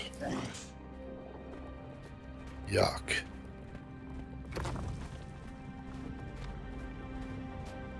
Okay. This is clearly human territory as well, so it's kind of cool. Except, damn, you guys have a nice pub here. Looks nice and warm.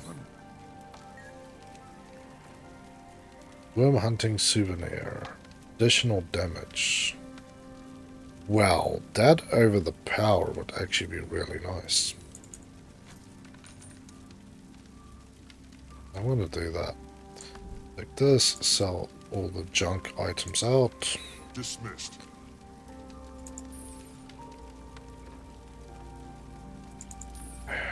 Gonna make me do this again, aren't you? That's alright. So, what I want off is the... You're on, you're off. Sorry. Unequip. And then you go and equip into that slot. Shield, so we'll use this. This to make some bits for us. I know, they're actually in Norn territory. Ah, the humans, but bigger, like Vikings. Fair enough. I'm not that familiar with the game, so slight slip up. But thank you for helping me with that one. So we're in Norn territory. Yeah, I suppose these people are freaking huge. Oh, my cat looks small against his brother. You're taller than my mohawk. Okay, so we'll have to go back here. So yeah, just interesting. Beautiful. Calm.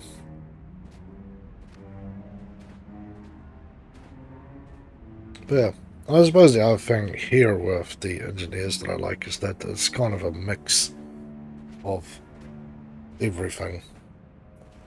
I will still like all the other characters, so I can truly sort of know what the whole game feels like. You know, it's all good and well to go, well, engineer is amazing, but what about people who want traditional MMOs?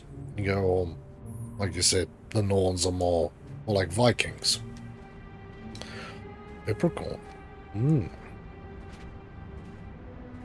So then you want to go, okay, so let's role play a Viking. And then you just kind of can. See what you say. But it's cool that you have that option to do that, you know. Oof. I just melted you.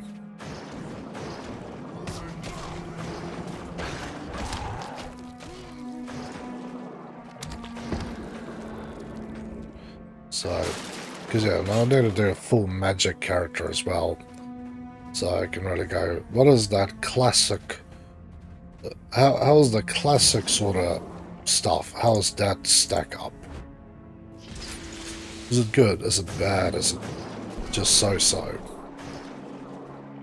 I'm kind of liking this gun too. Look at that. Oof. Man, I felt the nasty face full of that.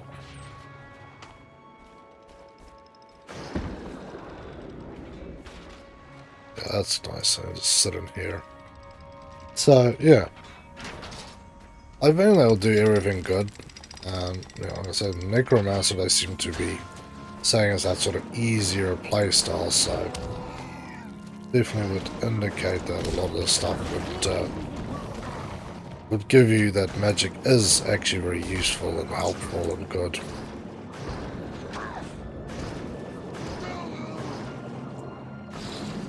Healing Mist. I love this.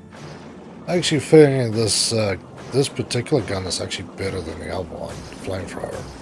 That's sad to say because I love that Flamethrower. And Plasma Match would be the Elementalist. It's quite on point, but one of them not doing wants to play. Yeah. I've definitely heard that you really have to have that sort of dual bar build where some of the other ones you don't. I suppose that's for people who don't really understand the sort of thing. It's kind of like Neverwinter, where some of the builds you really have to like. You'll be shifting bars every few seconds. You run through one set of moves into the next one, simply to keep that good times rolling. So. Yeah, that's definitely stuff that I'm looking forward to exploring as I really get my head into the game and what can and can't be achieved. Place you guys have got here. I will give you that.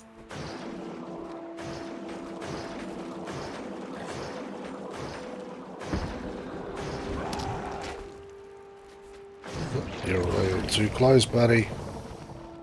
Enjoy that conditional death.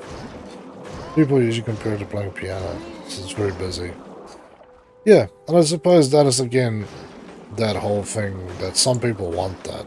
Some people, unless the game physically and mentally challenge them to do the basics as such, they don't like it. They want that running around, kiting, pressing 50 buttons to do one thing. So, yeah.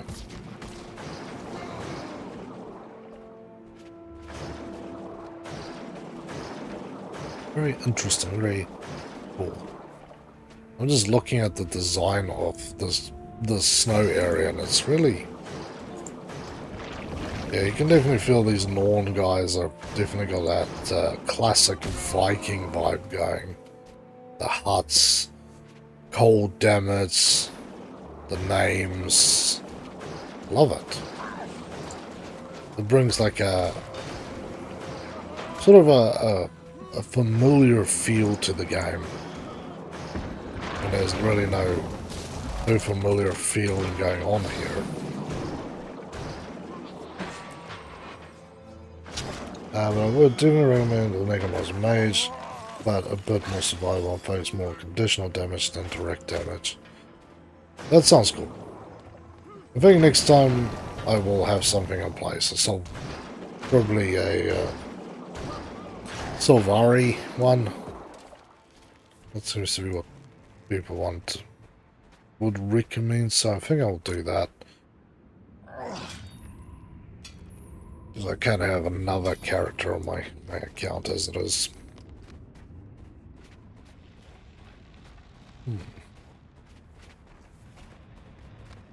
The other thing I like about this game again is this right here. This is a level 16 zone and I'm level 26. But the game doesn't make it so easy that you just absolutely get blown away. But it still makes it challenging. Okay, we'll put you down to the lever and you can't just walk through here. But it will be a little bit easier for you because obviously you've got more of your skills unlocked. So it's kind of like this really nice compromise. Because games where they just allow you to go wherever, kind of like what ESO have done, I don't know, it doesn't always feel right.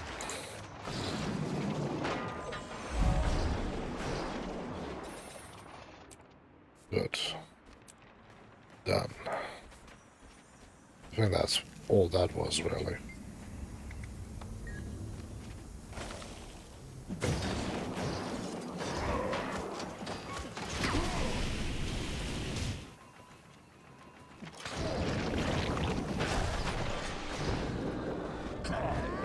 Come on. There you go. Trio, I still die. That's still punching enough. Yeah, it's just nice that, you know, like so many games you go, this is... I'm level 50 and this is a level 5 zone, so if I'm going to be around here, I'm just going to absolutely sow havoc to anything that moves, but they scale you down so you go, no. You have your extra moves and that is your bonus. You have skills that a true person at that level don't have, but I don't know, they did a really good job. Like, it's either that for me, or I like it when they just go, look, this is a level 100 zone, just don't go pissing around in there. Easy as. Simple. Beautiful. You go in there when you're not ready to go in there, and you're just gonna get, like, whipped by a bad fart. That I'm happy with too.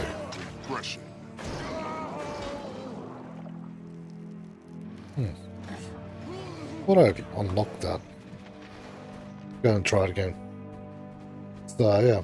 But yes, it is very good game design. Makes us veterans visit the old maps as well and find meaning there.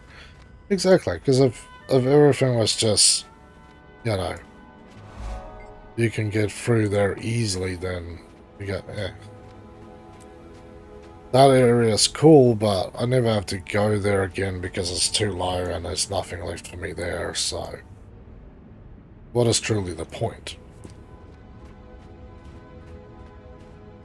And yeah, I think this sort of style of missions, because these are really missions that you go and do, really helps sort of draw you in a little more. Because I know games like, say like Repels, which I've played a lot. There's so much missions in that game that nobody does, because you could literally go dungeoning, jump past everything, rather than slogging through the normal way. And all that effort that the guys put into design something just goes to waste, because why would you care? It's kind of silly to think that you're going to do something when it's... You can spend 5 weeks doing quests, or you could go spend 4 hours in a dungeon and get more. That is kind of insane.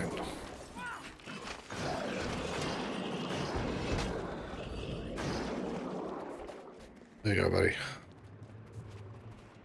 So, yeah. Interesting ways to deal with it. And yes, definitely the rescale just make it seem like you will go back and do things that you otherwise wouldn't. Because I know if I get, like, this character maxed out, I'm definitely going to come back to these areas. A, because I have to. B, because I'm going to want to go, I want to complete this particular world section So, to get that done, I need to do these things.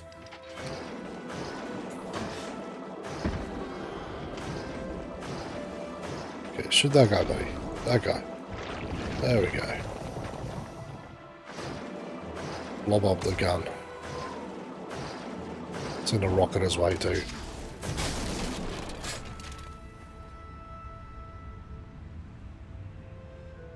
Come on. You're my friend there. Good, good. So yeah, it really just helps everybody remember the whole game. See the whole game rather than always just parts of the game.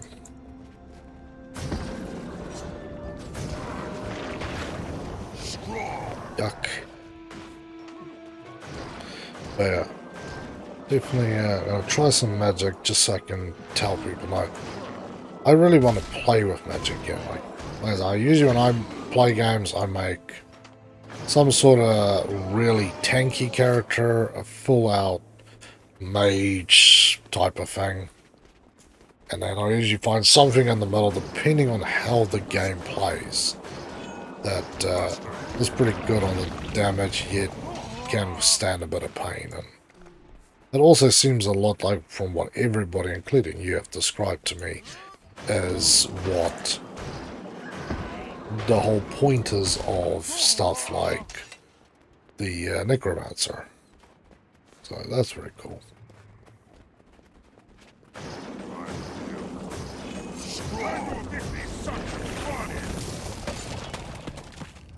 There are a lot of travelers lately. Okay, there we go. Yeah, more people here to shoot, so yeah. I like the artworks of these guys and stuff. Ooh, what a chest. Nice. Unidentified lodestone. That's a nice one.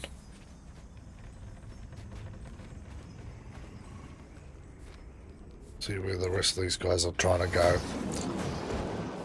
So yeah, I don't know. The game just generally feels good and nice. Definitely meeting somebody like you has put almost 10,000 hours into a game. It kind of shows that there's a lot of gameplay value in here. There's a lot of stuff that can drag you in, especially when I see once you get to the higher levels, there's actually a lot of stuff to get dragged into. So I know a lot of people go, oh, until you get to level 80, you're not playing the game. That's when the real game starts and you go, wow, most games only have 80 levels and that's it. You get to level 80, then you start crying because you go, what am I playing next? So, yeah. Interesting thoughts that is. Ah. Thank you, dudes, for coming and attacking me just so I'm trying to put on my new stuff, but get globbed on. Okay. Put that on. Ooh, that's got much better rate. And much better damage. Yes, I would love to equip that, thank you.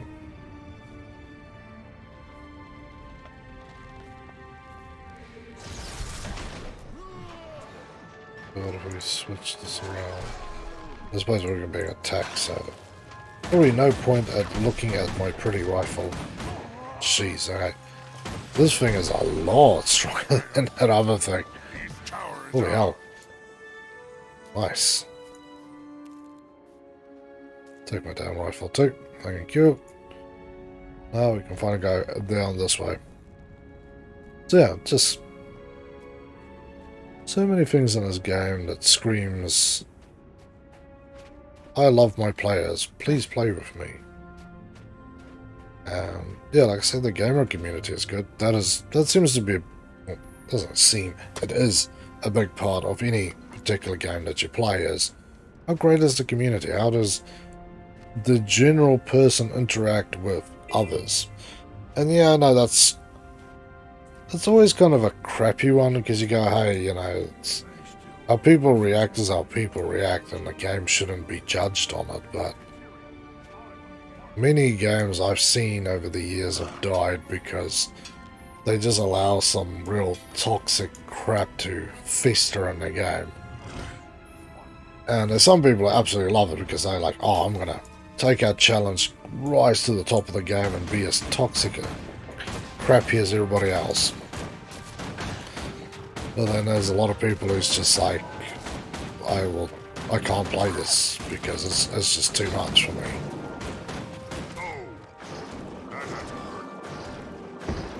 Jeez, these guys are a little strong.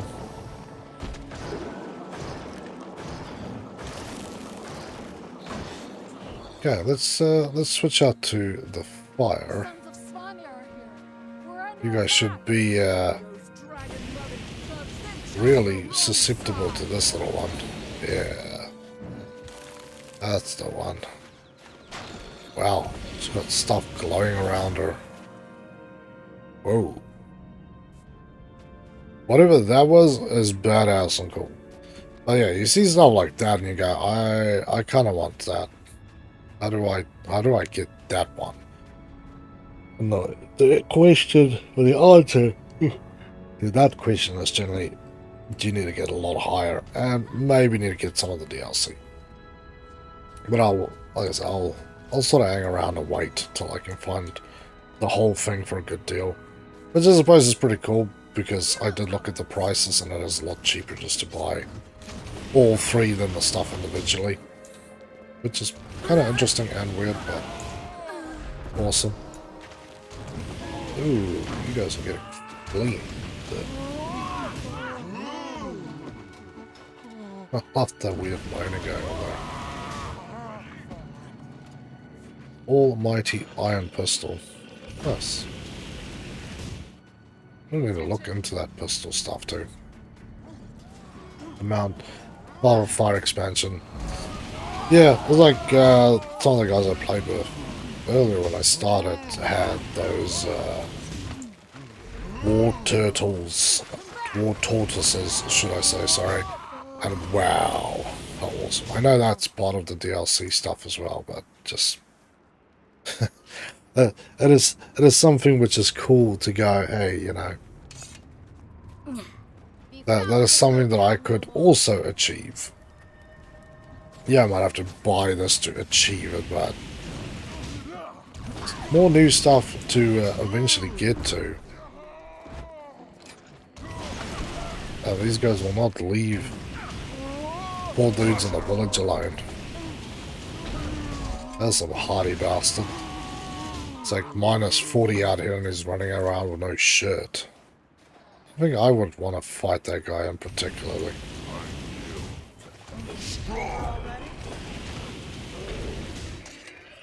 Okay, there we go. Toasty. There you go. You can enjoy that rocket launcher there, sir. I can pick this stuff up. Ooh, more new rifles. I just got a new rifle, now I got a newer rifle. So this was power and ferocity, Okay, so this one increases inflicted chill duration, poison duration, 30% chance of crit of bleeding. I'll take that one. Now let's try and re-strap myself up here with all the new goodies. Nice, yes, please. And rifle. Ninja's rifle. Put that on as the second one. Cool. What do we got here? Unidentified lodestone. Zero tolerance. Oh, okay. Cool. The sale comes a few times a year. Yeah, I thought it would be like when I bought the game originally, that I waited till it went on special to get all the stuff that I was after.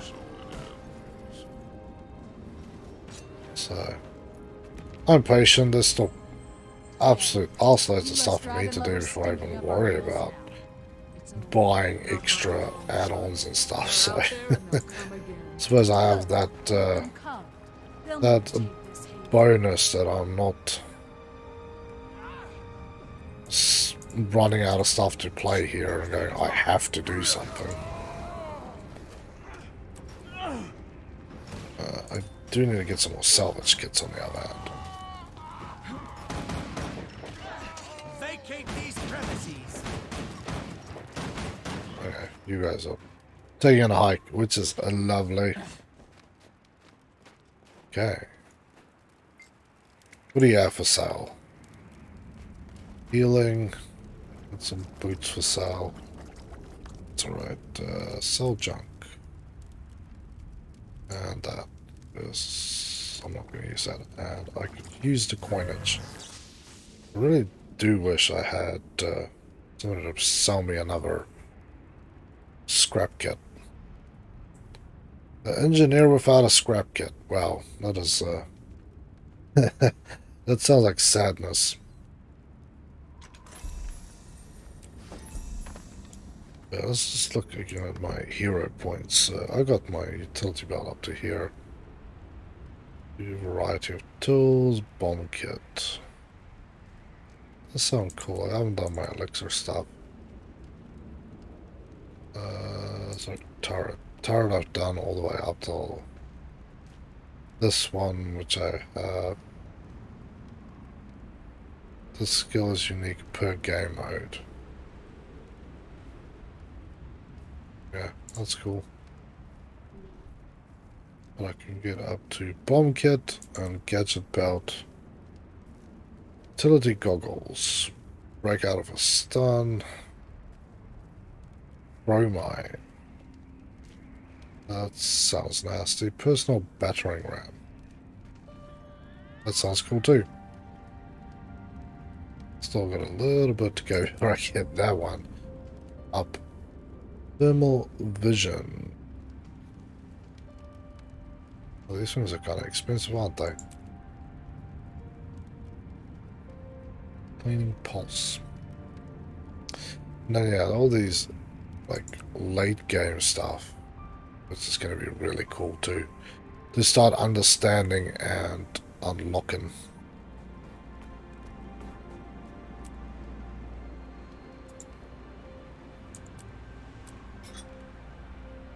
Oh, now I've got some more elixirs.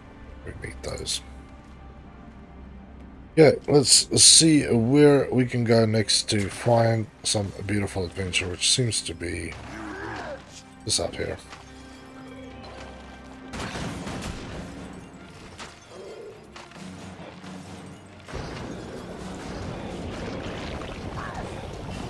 Yeah, you guys are pretty nasty. Let's switch back to this and flamethrow you a little bit. There we go. Look at that. It's beautiful. Thank you. Awesome. But yeah, and the music. Let's talk about the music. So, music in this game feels old school and epic to me. And that's how it should be. Because stuff like, again, like Repels, which is still around, it's been sold many times, but it's 6 years older than this game. It came out in 2006. It's craziness. To me, that old school music, absolutely epic. It's just kind of woo. And this game, it goes back to that same old feel, like just epicness. It drags you into, not you're just playing a game, you're on a little adventure, you know, down the road to go steal some loot from a bandit. That is like you're on an epic journey out there into the wilderness, the big bad beyond. I'm loving these long houses they basically got here. I would not mind having something like that for myself out there in the middle of nowhere. What do you think? A sleeping box, big ass fire. Seems like a dream. Hey, Joe. How you doing, brother? It's good to see you, man.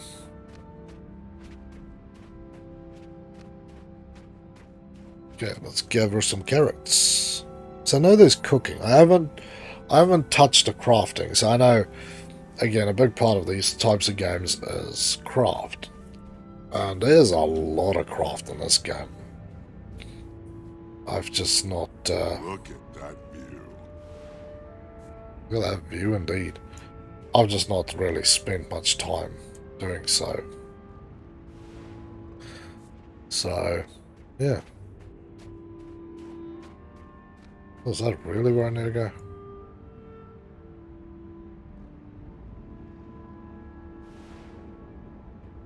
It'll be, yeah, it's off this way. I was right.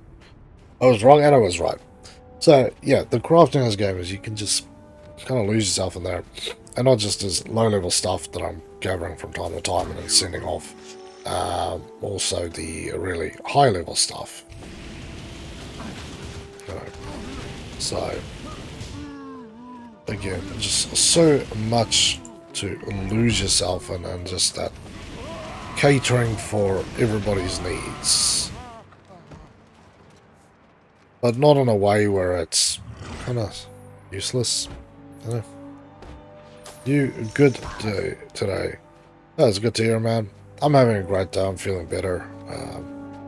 I missed out on my Craftopia stream last night because I was feeling like dog crap. So had an early sleep.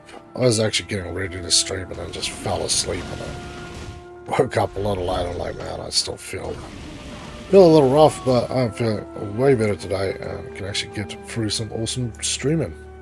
To meet some awesome new people. Unlike that dude who keeps throwing stuff at me. He is not awesome. He is a wild pain in my ass.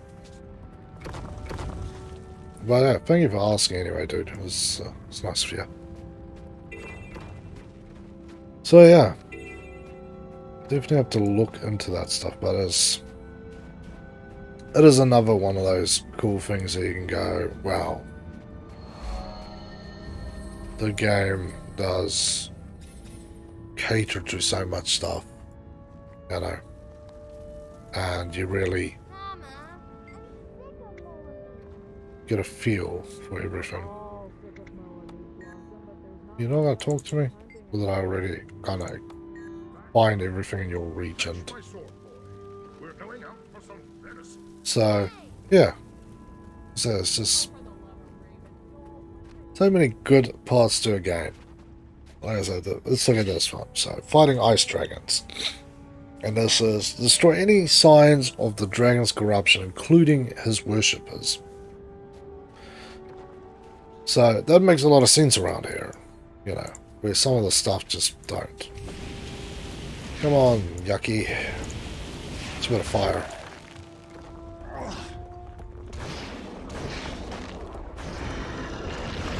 Poison you a little more too. I'm definitely liking this kind of playstyle on build.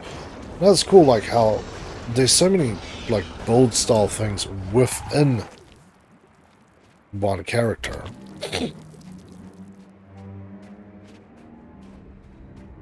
So it just,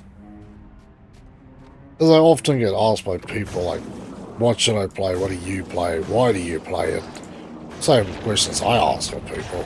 This is a much easier one to go. Yeah, it's the only question is, do you have a PC that can run this? And if the answer is yes, then you have no reason not to play this. You want a game to shoot in, play engineer. You like magic, play one of the magical classes. You want to be an assassin, we have you covered. You want to just go adventuring, cool. I know the guilds in this game is pretty hardcore, some of them, so if you want to role play, again, you have it here. You want to role play as a Viking from a lost tribe stuck in a world that you don't understand, you can probably do that in here. And that is more than a little cool. There's just so much that you can just lose yourself in. Like some games, I can say, yeah, everybody can play it, but I'm pretty sure that most people won't play it because it is kind of little off for them. Take like Craftopia, another game I absolutely love and enjoy. Another great game with great potential, so many interesting facets to that game as well, and it's just, yeah. Some people I know won't play it because, like, they go, oh, well, I want MMOs with massive dungeons. You go, well, currently the game only got little dungeons, you know. Oh, I want games with tons of NPCs. Well, some of the island maps have that. But on the other hand, if you just want something really weird, then that is the game for you. It's a little bit of everything, and it does it so extremely well that, yeah, it's hard not to recommend it, but on the other hand, it's a little harder to recommend because, again, you have to pay for it. This game, you have the established, like, OGs, like my man there. Then you've got... There's just so much stuff to do for a new player to jump into. I suppose yeah, this game really does give you that ability to roleplay, where some games you can roleplay, but it's really not... really doesn't care if you want to roleplay or not. So, I suppose that's a good way to put it. Because, you know, like I said, I've played a lot of games. Some things you can do, some things you can't do. And you take stuff like Life, another excellent game. A lot of people I couldn't recommend it to because they might feel like it's a little childish or a little stupid. With this thing, it's a nice art style that kind of fits everything. So, makes it easy. This game is just, it's one of those rare examples of an old school game that's sort of been modified over time to be great, and therefore just kept getting better as it went along and got older. So, I don't know. There's so much about this game. Yeah, like, you know, just the music again. Like I said, that classic music that makes you feel like you're in an icy tundra, this massive expanse of nothing. You know, that's awesome. And again, even the enemy counts around this place is a lot lower, and you go, yeah, that's probably right, because it is probably unlikely in the middle of us in nowhere that, you know, it's frozen, there's not a lot to eat, villages are probably going to be a little rarer and scarcer, but you're going to find a huge population of anything out here. The game really, it's like the game is really aware of itself and what they were trying to do. Okay. So it's cool to see that sort of things being thought about. That's a cool game. You're talking about Craftopia, then yeah, it is. I love that game. That is a refreshing mixture of so many modern games. Done very well. Yuck. Just junked on all you guys.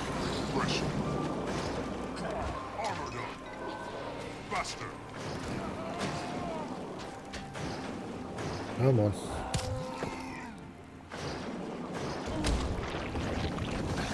Scoop all over you, buddy. Yeah, you got poison touch on you now.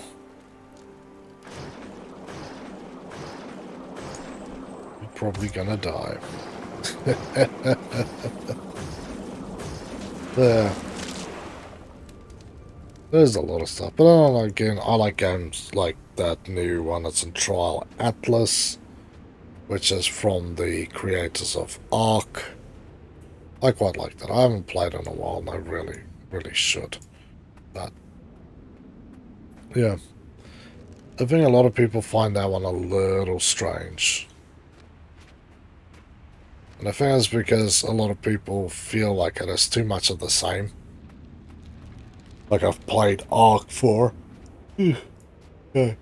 Somebody might go, oh, I played Ark for 10,000 hours and this feels basically the same, so therefore, why bother? Although you're missing out on a lot of good stuff in the game. I personally find it extremely enjoyable, and I have set up a major little spot there for myself, which is cool. You get gunked on, my friend. But yeah, these sort of classic MMOs, I don't know. Since the day I played Repels, I was absolutely hooked on these things, and it was just best things, sliced bread, you know. So, the hell are these things? Do you play VR? Not a lot. I've got a older Dell VR unit. So yeah, my VR gameplay is very limited. Mainly I guess my gaming laptop can drive most of the VR stuff, just not all of the stuff, and obviously the goggle that I have is not, you know, it was brand new, I think, $800 compared to, well, like $600, sorry, compared to like your big brand stuff that starts at like $1,500 for a developer kit. So, yeah, and I haven't fired up. I can see the box, and I even dread trying to dig that thing out, but I've played very few things. I think one that I would like to play is, well, I was actually trying to play Borderlands VR on it, but yeah, I couldn't get the game working. But is, what is that game? Thief Simulator 2 VR, Thief Simulator 1 VR, yeah, either of them. I think that would make for an interesting and fun game.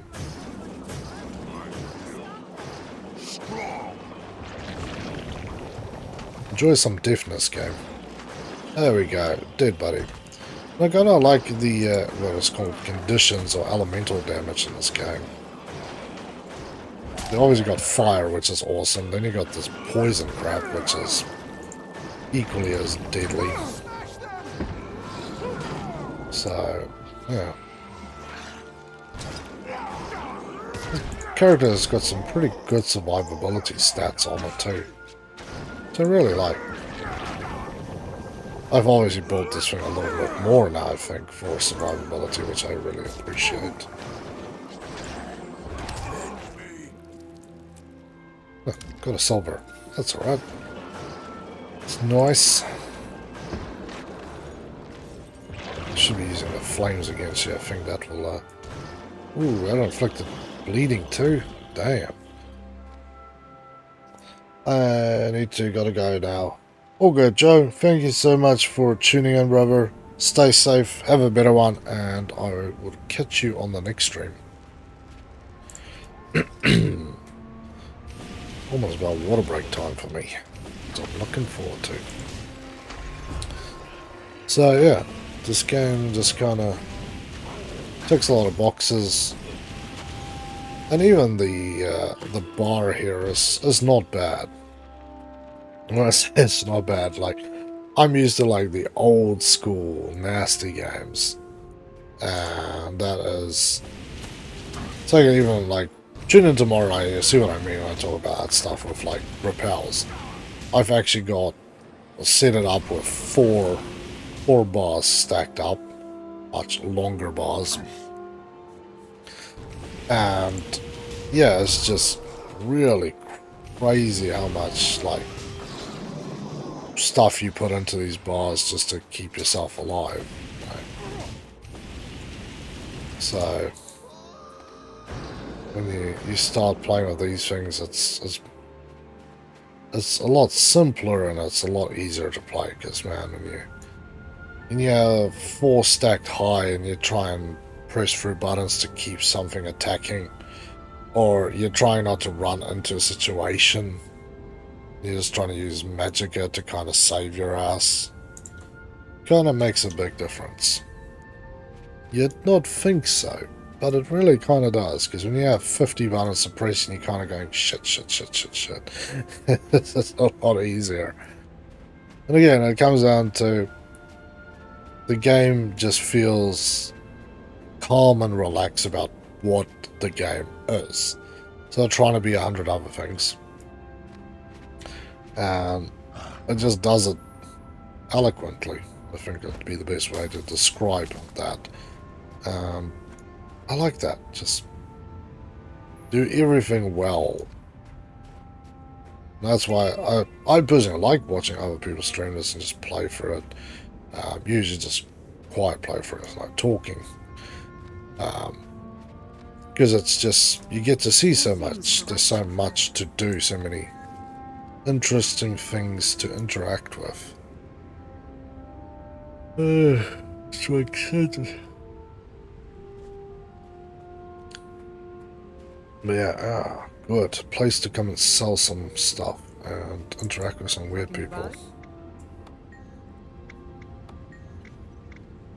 Okay, you're asking too many questions. Yeah, I have nothing. I just... armor person, I can talk to you. Sell junk. Beautiful. An armor person. You must visit more often. Picks me up. So let's see. I suppose, like I was mentioning, anything that can kind of maybe trip somebody up a little bit here is... ooh, that's nice. Yes. Is the system here, because you get your first bag, which is 20 slots, and then you get 2 more slot bags, and then you can buy this when you get the expansion pack. Now, yeah, this can kind of really go sideways on you really horribly quickly if you don't kind of keep track of what's going on here. And I've had that a few times. You just run out of stuff and you go, oh, shit. So, yeah, definitely keep an eye on that. I suppose that is the only tricky thing that I am aware of in the game. Everything else I think is just amazing. Count Vault. Thank you.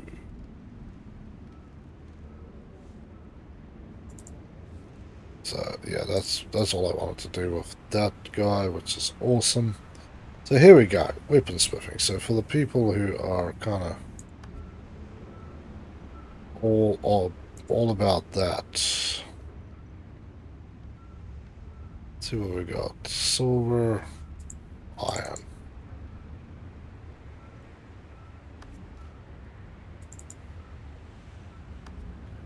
Yeah, I think I need to discover, so I still can't remember how all this stuff works.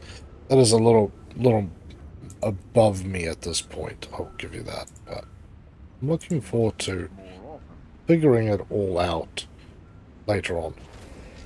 For now, I will... oh, okay, that's cool. We'll just keep going.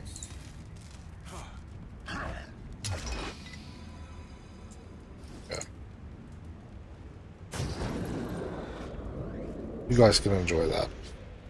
We've got some more space, and we're going to fix up this harp thing, so I think it has to be this side, actually. We kind of need to go back out, and we need to hit this thing, so yeah, unless you got another plan for essential luck, I'd recommend considering it as it boosts your luck to fix mob drops. Cool. Speed booster. Do these ones actually. I should have been doing this all along.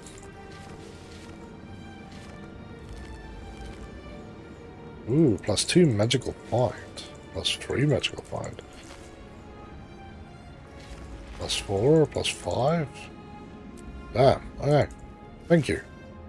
Somebody's sitting me straight here. That is awesome. Alright. I kind of forgot about that. At least somebody's looking at my inventory going, shaking their head going, this dude stinks of noob.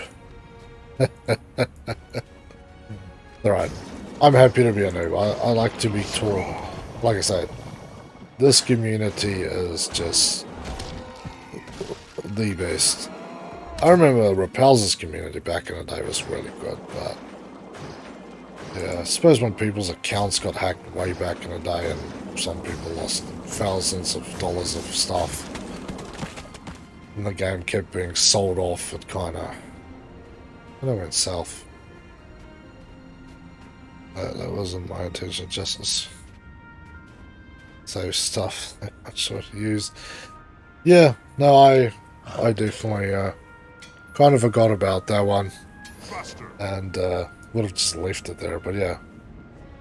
Always appreciate when somebody looks at my stuff and go, there's something you're missing right there, but you know, just eyes open. Okay, so we need to just hang around this side and then we can go to that side because there's another quest marker there. First of all, tip, you can right click any stack to consume. Ah, see? Okay. We have now been advised of how to do this properly. And I kind of like the fact that the elixir gun works very nicely with the flamethrower. Because this thing now gives me a little bit of crossover, it seems.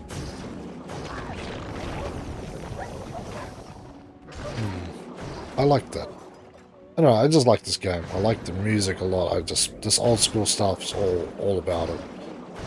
Like, I actually want to go play Flife again, but I literally do not have enough time in a day to play all the games I want to play some days. And yeah, the mornings are purely dedicated to war games, because that's really what I started this thing on. So yeah, I can definitely see myself, now that I actually have time to enjoy this game, just be playing this thing for a long time. And it's nice to think about finding something that you can play for a long time, rather than always going, oh well, I'm probably going to play this for a month or 2 or 5, and then we're going to just be spending money to buy DLCs, and then that's going to go down the gutters in 2 seconds flat. So, I don't know. Makes me feel happy on the inside, and I like that.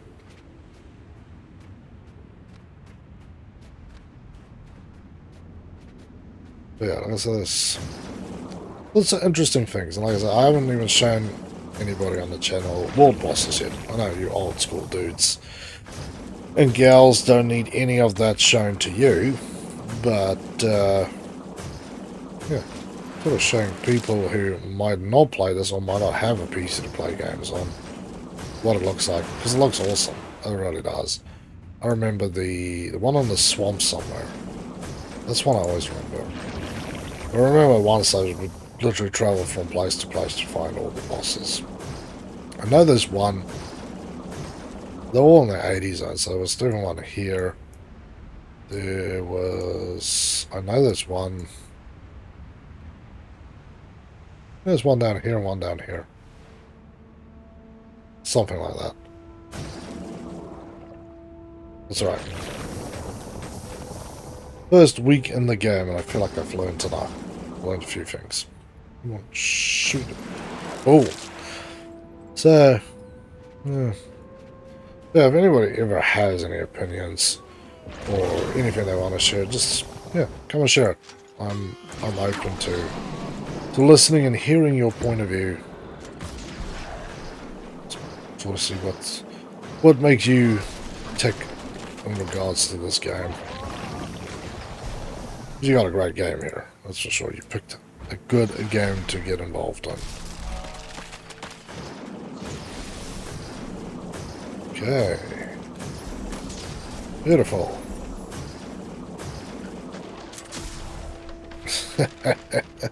I love those rocket turrets. How can you not? Yeah, buddy. Let's get rolling. We've got some more murdering to do over yonder. And now if I run into this side, which says help Elbin trade with the Jotun tribe. It's a lot of bastards standing around here, so try and get rid of you guys. I like that. Add bleeding damage, poison damage, and fire damage all in one fell swoop. And you guys just don't like that so much. Slab of meat. You guys look like you'd bite my head off and just chew on my meat. I like that. That you have like this stuff which you can say is like a yak crossed with a goat. But that you have like real creatures that you can go, okay, that looks like a whatever. And then there's all these things that just, it's kind of unique.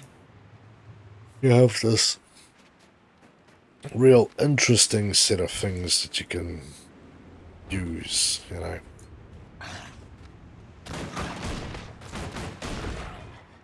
Yep, that is right. Some good old bullets just to remind you what is boss around here, my friend. So, yeah, it's just lots of interesting things in this game that just makes life good and interesting and fun. Makes the game unique. It does the same thing a lot of other games does before and after this game was released. Yet, yeah, I don't know. Maybe they, because the same developers always kept the game, they could really put their love and passion into the game and develop it, and they obviously used their ears to go, hey, our peoples want this. But hey, G bro, how you doing, brother? It is good to see you back here on the Game Lounge, man. Ooh, mini of your choice. Tornado breeding. As well as if you want to roleplay to be on point. Thank you. Mini Zuzu, Cat of Darkness. Mini Devourer. Red Shiba Inu. This Tiger and Jungle Stalker. Wow, okay. So if you want to roleplay war pets. There's a Shiba Inu. And there's Mini Zuzu, Cat of Darkness. I don't know. Take all. Wow. Okay, I got all of them. Thank you, man. You people just will not stop being awesome.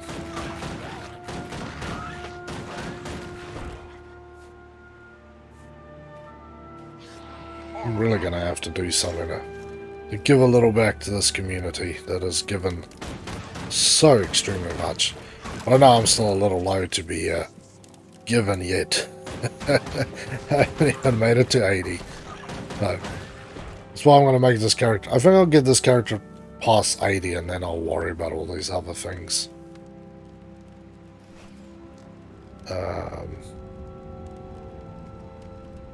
Add to the wardrobe. Yes. Add to the wardrobe. I remember this part. Wardrobe, yes. Wow. I've got tons of minis. Man, that is next level badass. Let's go look at the minis. So we go here and you go equipment. Under here.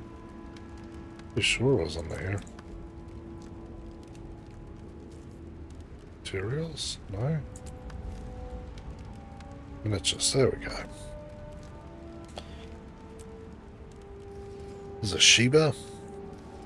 The mystical dragon I got. The tiger. This is cool. A little wings on it too. Jungle Stalker. Nice. That nasty little thing. And the Cat of Darkness.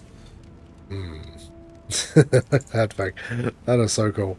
But as it was pointed out, this is probably the most accurate of the ones.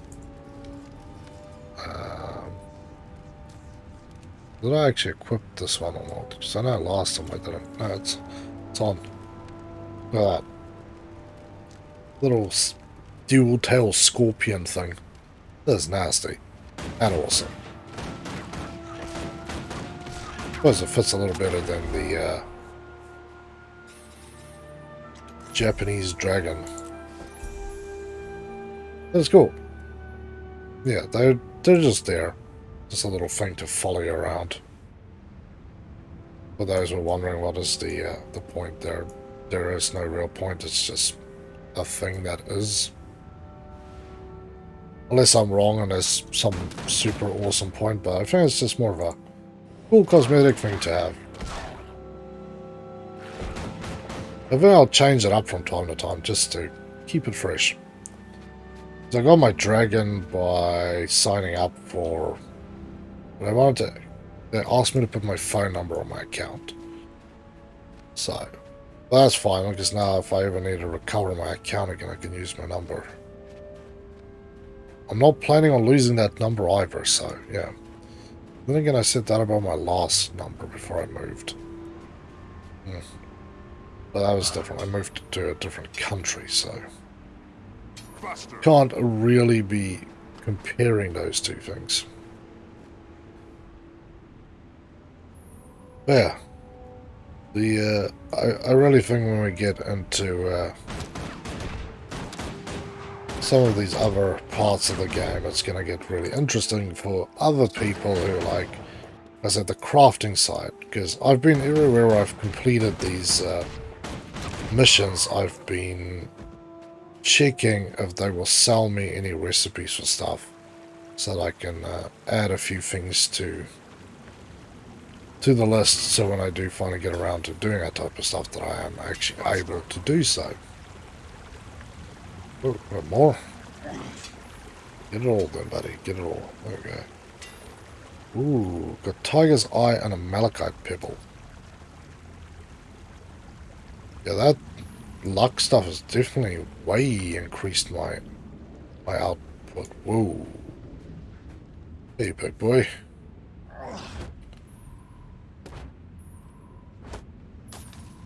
Let's switch to this, because I think this will be the best one to use.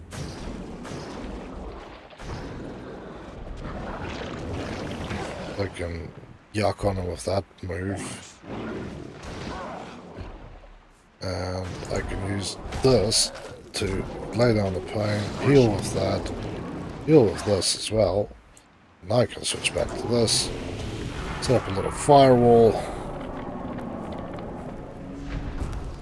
Ah, there we go. Mighty Stuttered Coat. Ooh. What have we found? That's not as good as mine. Conditional damage. That's very good, actually. Nice. Yeah, I don't know. This game just... The awesome, she does not stop. There we go, that's what we need.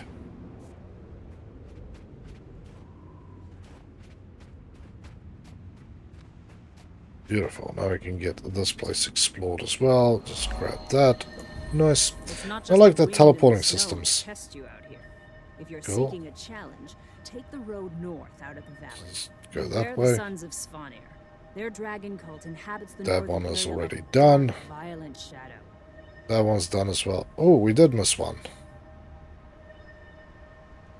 Yeah, I missed that one. Huh. Yeah, let's go back and get that one done. That's done. You tell me lots of places, which is cool. I'll come back here in a minute, so let's just grow up here. But yeah, so that's the thing, like, you can miss stuff in this game, and it doesn't end your game. Like, you just go, oh cool, I missed something, whatever. Continue onwards, continue upwards. So, yeah. I truly want people to experience the game the way I'm experiencing it, because that's why I really play these games.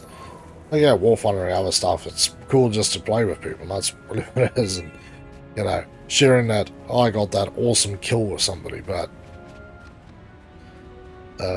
this, on the other hand, just, yeah, it just feels magical to me. It's like your happy place that you go to. You kind of get just dragged away to, come on, like, this, what is this, man? This is crazy stuff. But yet it feels so nice and awesome in this game. Oof, you got the death skulls pretty bad there, my friend. Yuck. Yeah, and I just want to thank everybody again for today who came and gave some extra likes on this morning's video. It really helps me out. And as I said, because it is Helgi's birthday, and for those who do not know, Helgi is my pug, she turned 4 today. So I'll do it with this video as well. All the likes that is left, which, like I said, helps me out tremendously. She will get an extra treat over the next few days, because after the likes she got this morning, she would be comatose with all the treats. And any comments that you leave on the YouTube videos afterwards, she will get a little extra toy. So, and if you want to buy her a toy yourself, there is a donation section. You can leave a little something, and yeah, I'm going to make a video with a lot of this stuff as well. So, just thank you from me and from Helgi for all the love. She is already sleeping somewhere else, so she's not here to show her appreciation, because she is too busy snoring away. Jeez, these dudes are kind of wickedly strong. I feel like I kind of bit off way more than I should have been chewing on. That had to hurt. Jeez. Buster. Okay, we're back up.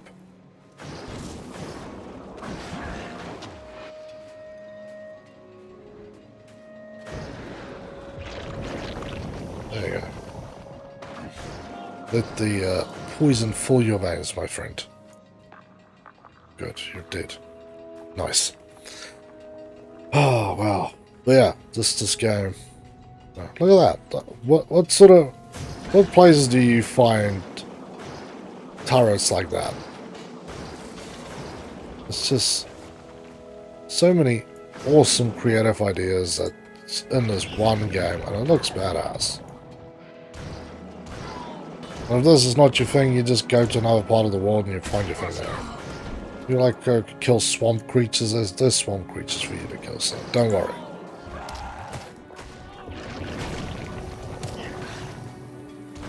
Damn it, you're a strong little bastard. So yeah, that's what I say, it's just, there's always, look how big these places are around. So it's like you truly are on a great adventure into the unknown, into somebody else's land, and it looks like their land. It does play into that sort of thing, and it, just, I appreciate games that are like that. I appreciate smaller games for what they are too. If you think like Sea of Thieves, right? Something else I've played on the channel a bit. And it's a great game in its own right. So you just go, wow, you know, these games truly... I wish I could just pick it up. You just want to sort of take these games and enjoy them as much as you can, because you realize Unlike Sea of Thieves where there's one world that they built, this game has multiple worlds built into it. You know.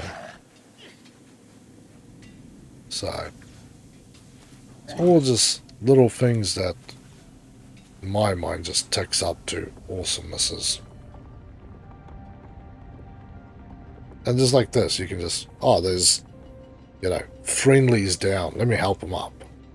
Again, it's sort of, I feel like it almost instills that sort of goodness into the players' minds. That, hey, we help each other out here. The creatures you're fighting dredges are one of my favorite lore-wise. They're based on the Soviet era with same technology, so very funny, and some story steps covers some deep themes. That is cool. I'll definitely be keeping my eye out on that. The spirits of the wild. They rarely answer.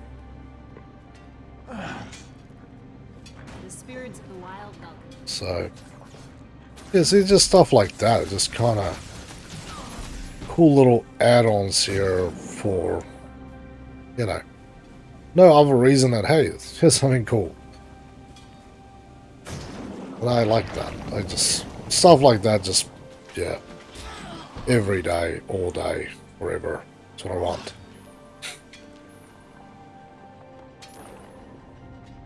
But it's nice when there's enough lore in the game that you can kind of get lost in it and just go, wow, okay, this is, it's kind of what they're doing. This is why you kind of go down this pathway or something. Hello, traveler. Good.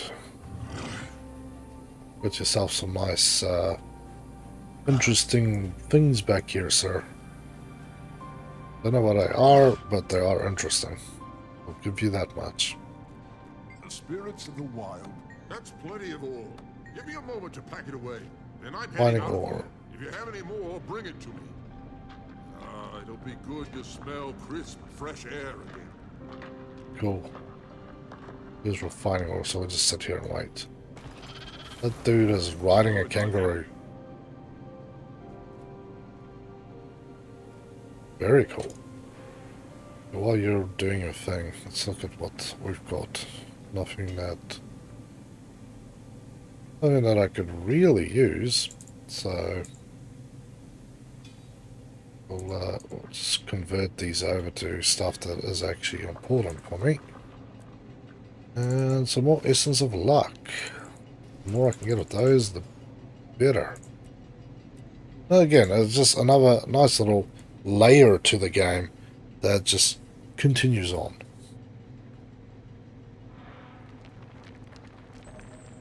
There we go. Beautiful. Now we can also get out of here and go back down to here. Lore and Guild Wars 2 can sometimes be a bit of a double-edged sword. To really get into the interesting details of the lore, the player has to really look for it, which is rewarding for lore nerds, but also means a bit of portion of players totally miss out on many details. Yeah, see, again, it sort of appreciates that some people don't care for the story. And I suppose it's like me when I was playing Blessed. I just kind of rushed for a lot of shit because I wanted to play the game, because I can get a little heavy on the text. But yeah, here, yikes, I suppose when I'm ready, that's probably a good way to say it. And maybe with my next character we will really delve the lore and really look at what is the story of this place. What are we trying to achieve here? Throw snowballs at children. Cool.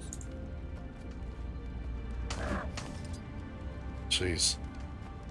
I don't think I want a child throwing a snowball at me. I think that's how you brain damage a child. He knocked him clean out.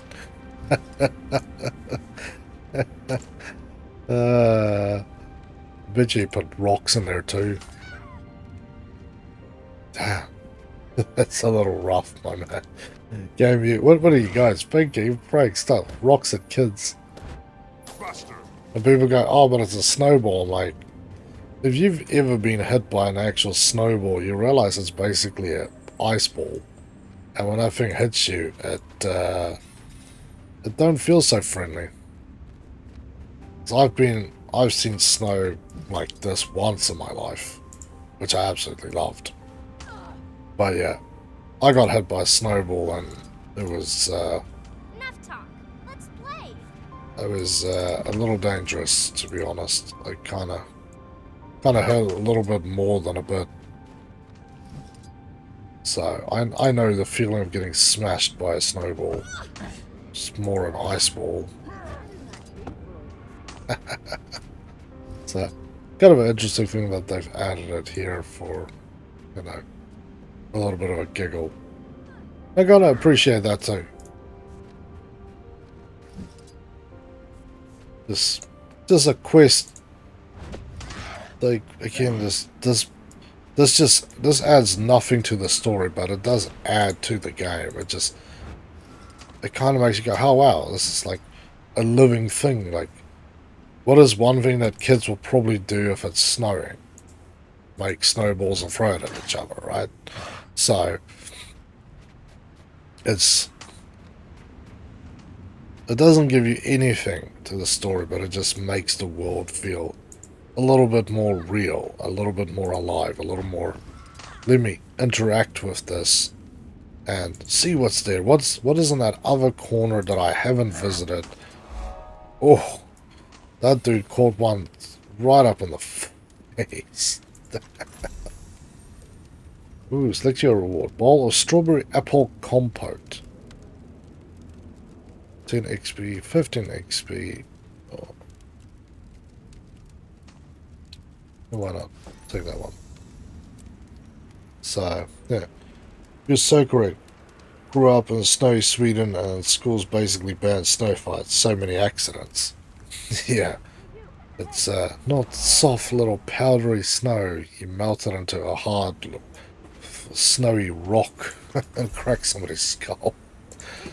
Hey, this is a bad time to be traveling. Empty honey pot, conditional, and a cleaver. No, it's nothing I want. But I'll sell you some junk. Dismissed. Okay, so I think my next stop needs to be there, and then I'll see what's back in this area. Because there's somebody there. That one. So yeah, like I said, that was a complete and utter waste of time, but it makes the world feel alive. Like you go, look, it's just kids playing in the snow. So the world is not just all giant scary tree monsters like these asses. There's actually cool things in here that's not all scary giant tree asses. Oof. So it is just a nice little thing that really kind of adds so much to the game in the way of that sort of escapism that they talk about in game development. And yeah, I've done some game development. I created a 2D game, never released it, but I created it. The Adventures of Olga the Pug. It was a side-scrolling game with 7 levels if you counted the bonus levels that I added into the game. It's my game development class. This is awesome. Would love to do it again, but if I start doing that, then yeah, I'm not gonna have time for streaming. That's for sure. So yeah, it's just, let's just go to this place first. It just helps build this atmosphere, this escape from I'm playing a game to I'm getting lost in a world. And a lot of games nowadays, I feel like they don't have that anymore. I mentioned it like I was talking about like GTA. Now, that's a game that I've played long time, all the games except really Liberty City. It was something that was just, you know, something I was always playing. The hell. So in the earlier games, it was kind of It's kind of hard to say because it was 2D games, so yeah. Find hidden rabbit food and bring it to use. Yeah. So if you take like, I don't know, a game like GTA San Andreas, spend many hours on that, right?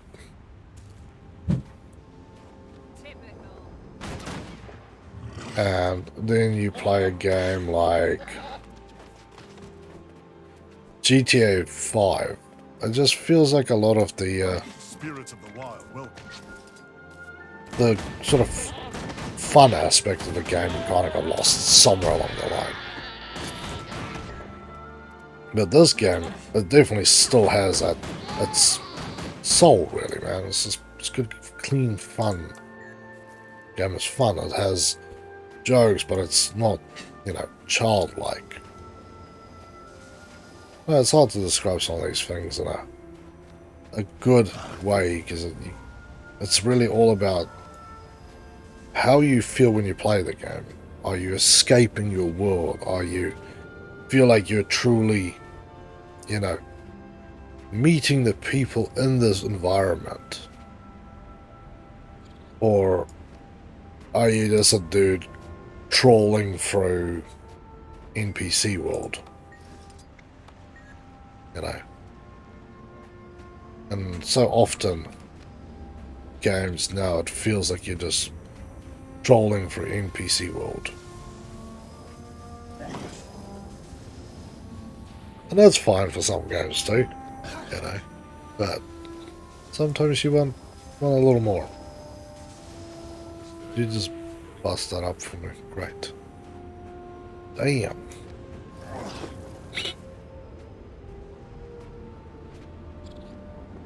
Okay, there's the rabbit.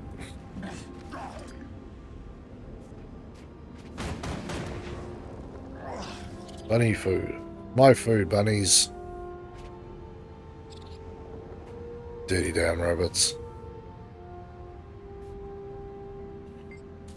He's got what looks like a Flemish giant there.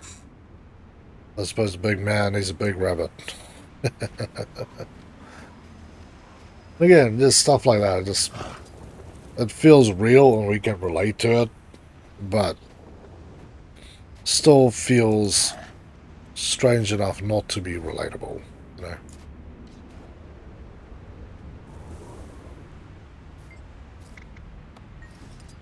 So, yeah. It's this world you can come into and experience, which is nice. Not drop it.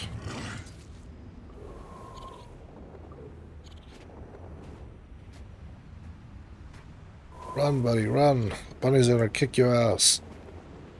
I suppose that would be like that Monty Python skit. Rawr. That rabbit that just mangles everything. So yeah, I don't know, it's just all good stuff. There's one tiny ass thing that I would personally love to see in the game, and that's stuff that definitely gets bonus points for me, is when you create a character that they have a name generator system for you. I know it means absolutely nothing to most people, and most people have a name, but man, I struggle with that shit. I truly do. It is a bane in my life to pick names. I'm glad there's a few good, you know, name generator sites, but sometimes you just don't get what you need. Well, like when I created this character, when I had found the perfect name, and then the thing decided to refresh without me telling it to do so, and I lost it. So, yeah, many a times I've bought the perfect character only to lose stuff because I've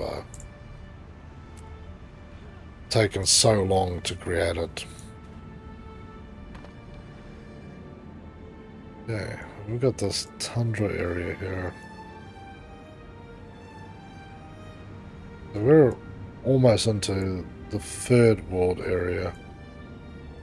So this area 15. Yes, that's another peak kind of separates. I've always, I think I started this side somewhere. I do want to do a dungeon though.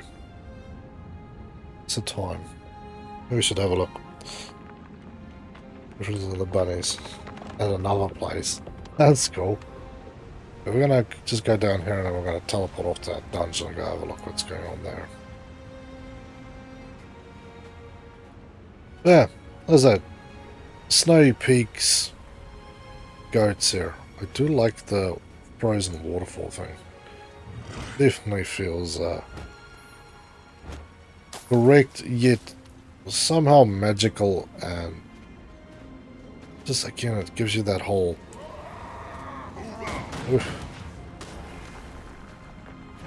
Rainbow Wings here is beating everything's ass with a stick.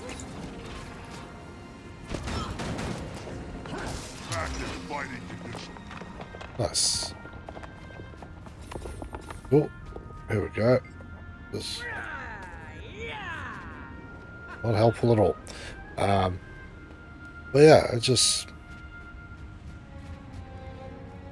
feels like it could be part of our reality, but then it also feels like no, it couldn't, you know. I love that. It feels familiar, but it really isn't familiar, you know. It's almost familiar. It's so close to our reality, but a different reality. I know some people don't want that, but I think that is truly a good way to escape. Dangerous place. Agnar. Spirits of the wild. Agnar angry. Agnar wants to beat things with stick. And look out for extraordinary chances to prove your courage. You honor us all by acting without being called. I shall help ye. Damn, okay, 5 spots. Dude's got a lot for me to do out. There's ground for you to cover, but you can speed your travels by finding the Asuran waypoints. You may have to pay a small fee to return to them faster than the Ravenflies. Alright, now I've at least discovered this area and I've got 5 new quest things to do.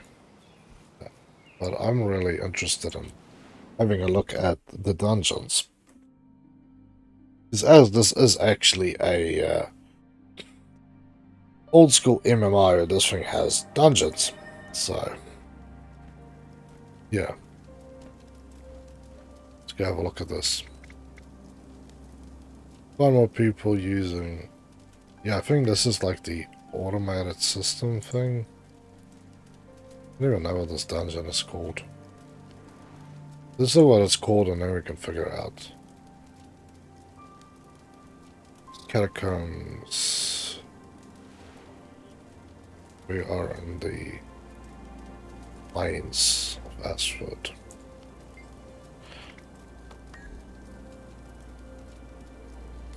Yeah, so when I started playing, I think I was still Living World Season 2. I assume you play on the NA server, by the way. I play on, yeah. Because I'm in Australia, and there's no Oceania or Pacific server, so I play it in North America because the connection to there is faster than to Europe. Because normally I would play on the Europe one, but yeah.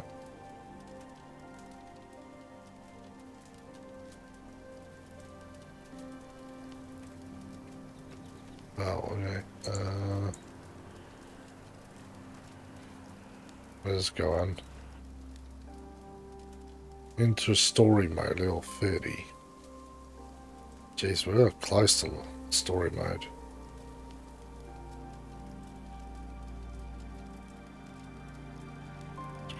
Recommend players 5. Okay. Dungeons. So there you go. Asuran Catacombs. Ah, buzz off, thieves. You'll think twice next time you want to mess with the Priory. Okay, Be so can cheerful. We still have to clean up the unselected next apparently. one. And the one you made for that matter.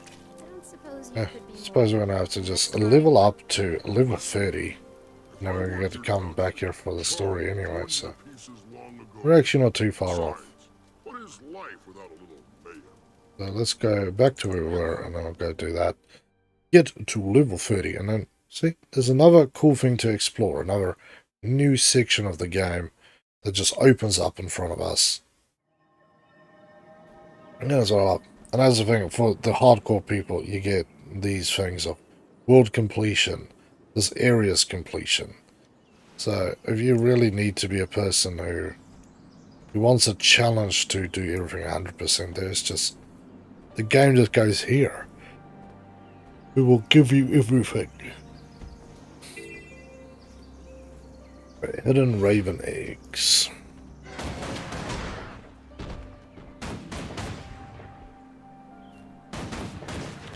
Let's get this nest kicked in.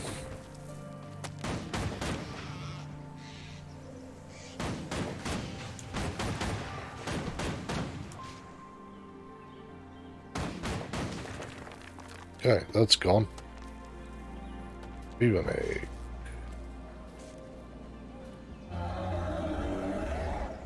Ooh. Okay, not what I thought it was. Kind of scary on the other hand still.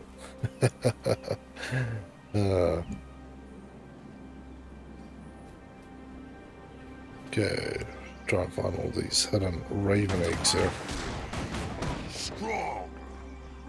Let's help my friend here again. Come on. Get him up, buddy. Get him up.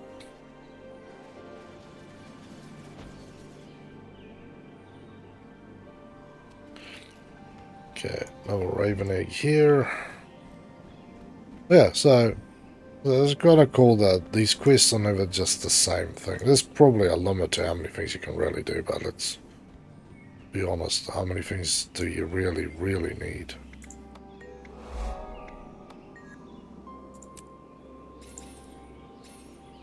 Cool. Sip. So, yeah. Here we go. Let's see what we can get. Totem. Additional damage. Yeah, see, Totem is really something I actually would want because it has that upgrade stuff, but... Right. There's something here. There. So, yeah, again, it's just... Keep going, keep playing. More interesting things. You don't have to ever go back to the same thing. There's so much new stuff, so many interesting, and then there's obviously all the, you know, this is a particular spot for a particular race that lives here, so you'll see something unique to them. Let's see what the hell that thing is. It's glowing on the other hand. So, yeah, it sort of speaks about how diverse the game is, how much things there is to do, you could do, or just explore, you know. You literally want to go in this game and go, I'm going to go explore for an hour. There's a lot of stuff you can really see. Like, if you don't bother yourself with killing everything because you're not trying to, you know, level up, then there's just awesome places to see. You can see swamps, you can see mountains, you can go underwater and go to explore all the awesome underwater bits of the world. Beautiful grassy foothills with like that little snowy covered tops. I don't know, this stuff to me is just, this is what the game's all about. This is what makes good gaming. Eagle Griffin. You mean, ooh, there we go.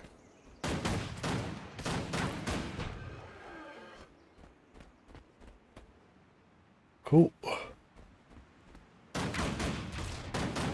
vial of weak blood. Weak-blooded crabberies. Oh, look, there's one that I can actually get to. And then you got this. This I like. This I truly do like. This is something that really feels interesting and beautiful. Yeah, I'm just going to mute you guys from a moment. I'm just going to have a drink.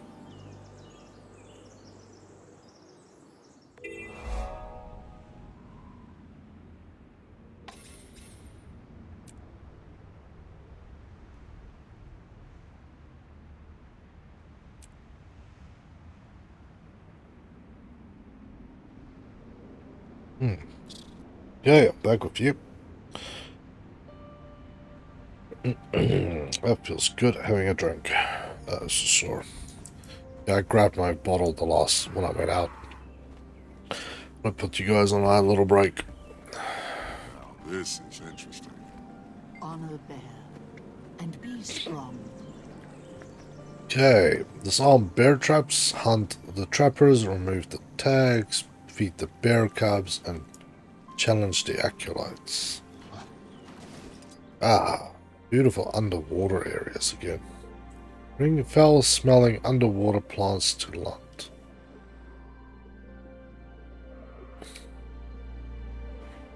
Victory or death.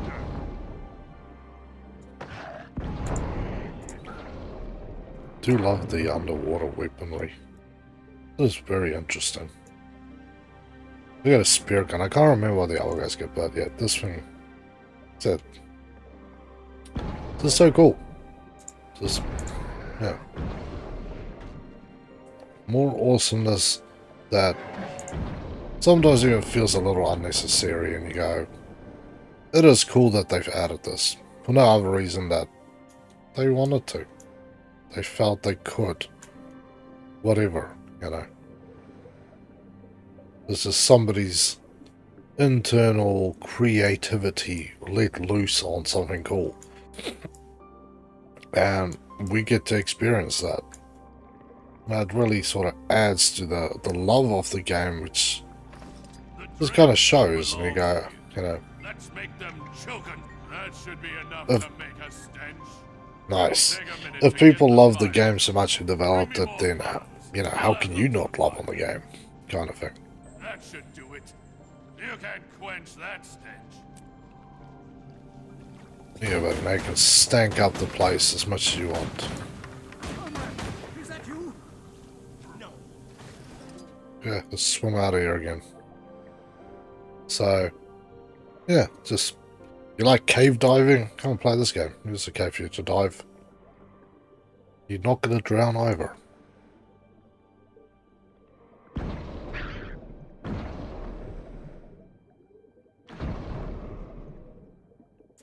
Hey, catch some death. Good boy. More weak blood. I like that. I killed you because you have weak blood.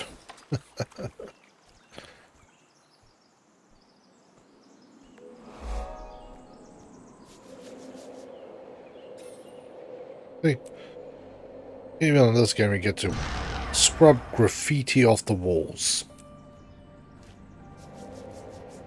How many games does it allow you to scrub graffiti off the walls? I do feel like I've got less health than I did before.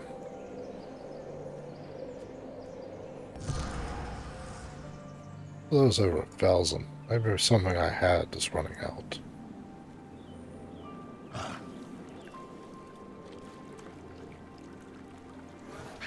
The fish traps open up. We're looking for the bear traps. Suspicious tree. Kick it. Ah! Dirty trappers. Get out of the trees. It's not Vietnam. Trees around here apparently also have eyes and ears.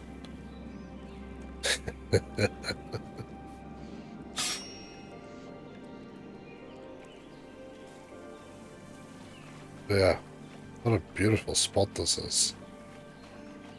And the music, again, that music just relaxing, calm. Makes you just kind of get lost a little more.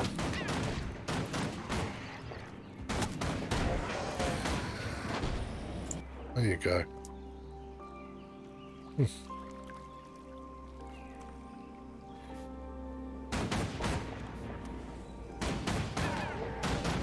Come on, big boy. Oh, you got trashed. But you guys don't have what I need. Diving goggles. Look at that one.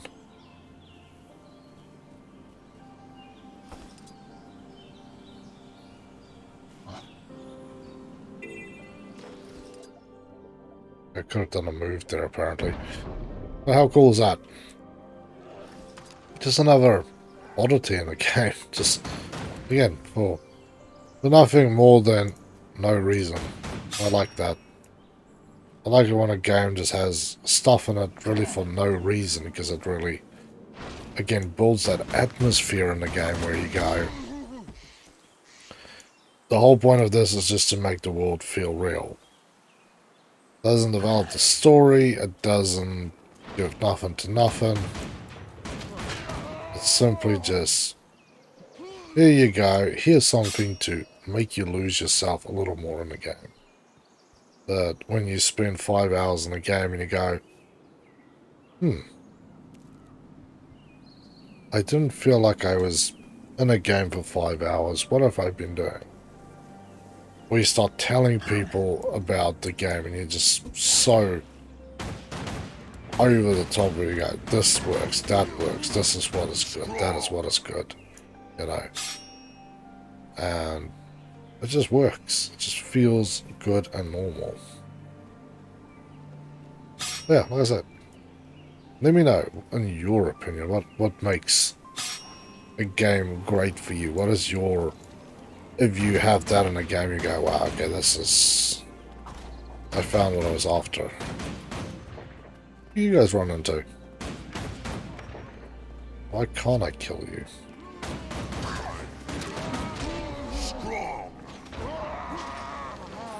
There we go.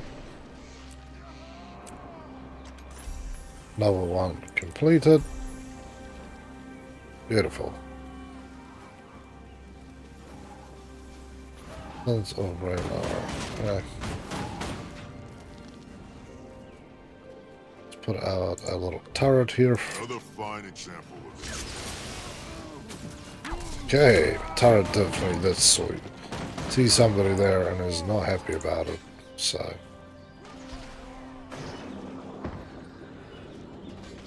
Write some stuff for my peoples.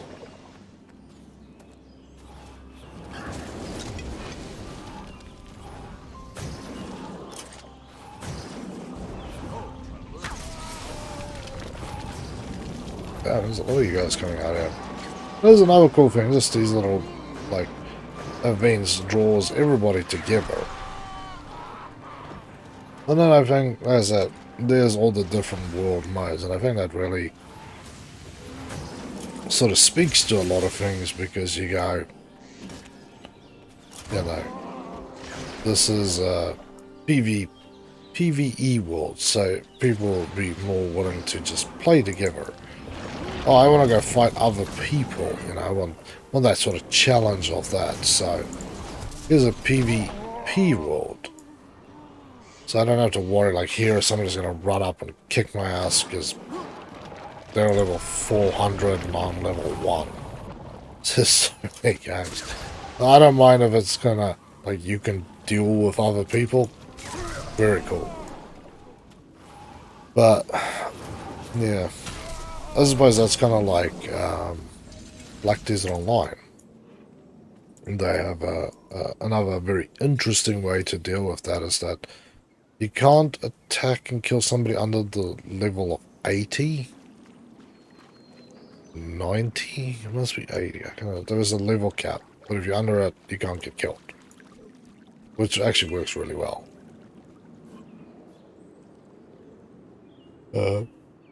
Excuse me. So that's very cool. Because it means that at a certain point you can just go everywhere and nobody's going to do anything to it. But then you have the other little problem that you do ever so often run into places where you have nothing but high levels, like the spot you can farm if you're strong enough, because not all the characters can actually properly farm it without like severe like equipment, or having old higher level characters that can get stuff and kind of pass it down so you can get some crazy build going. But you get the witch's earrings, I'm gonna say, I think that's what it was. But again, people kind of they get very, they don't like it when you farm there, so you actually have to be below a certain level. But I know you have to do a quest to go past that level cap. So you can just sit there farming for this one at the lower level. And then you'll see all these other people run up to you and try and murder you, because all the people who's in that particular zone has a small chance of getting the witch's earrings, which is a rare drop and is actually a very good item to have. So, and most of the time people farm it to sell it, which means that they will definitely kill you for it. Because if it's anything that drives the economy in a game, you usually get your ass beat. So that's why I say I'm very much a fan of a PvE server where I can just peacefully do my thing. Like Atlas, yeah, I could go and play on a PvP server and, you know, be the big badass pirate. But you'd know if somebody who's puts in more time than you in the game is crazy passionate about it, and that's all they play all day, every day. They have some serious high level inventory on them, and then you just get your ass beat. And usually what happens is you get it done enough times and then you go, is the game really that fun? And once you start asking that question, then yeah, it's game over. Sorry, but that is truly the, yeah, you're not going to achieve stuff that you wanted to achieve. Go away from me, you weird thing. Any interesting news? Training.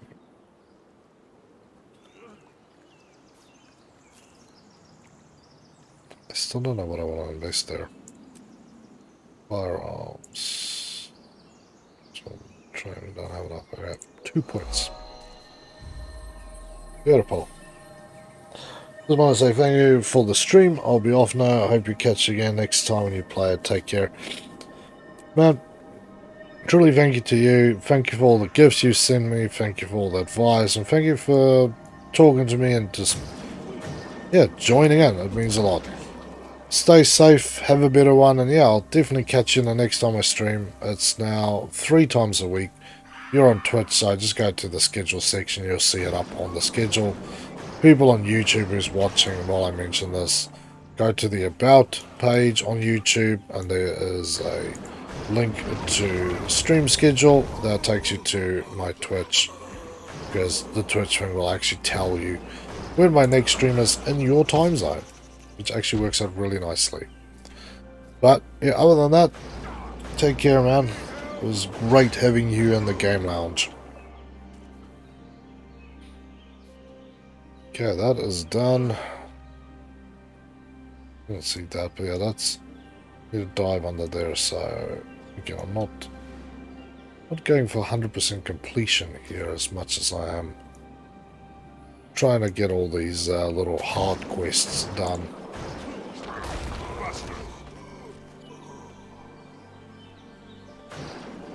So, oh, here we go. New event. Awesome. Bye bye. Awesome, man. Awesome. And yeah, if anybody wants to play, let me know. Show my tags, whatever. I'm playing on Yak Spend, which is a North American PvE.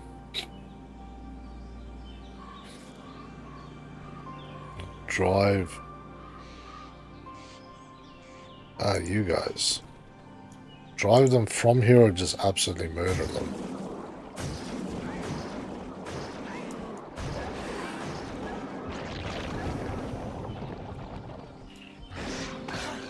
You are gonna catch the deaths, my friend. Good. You caught the deaths. I have to catch up with the rest of these asses while they're trying to run away from me. But yeah, so it's just...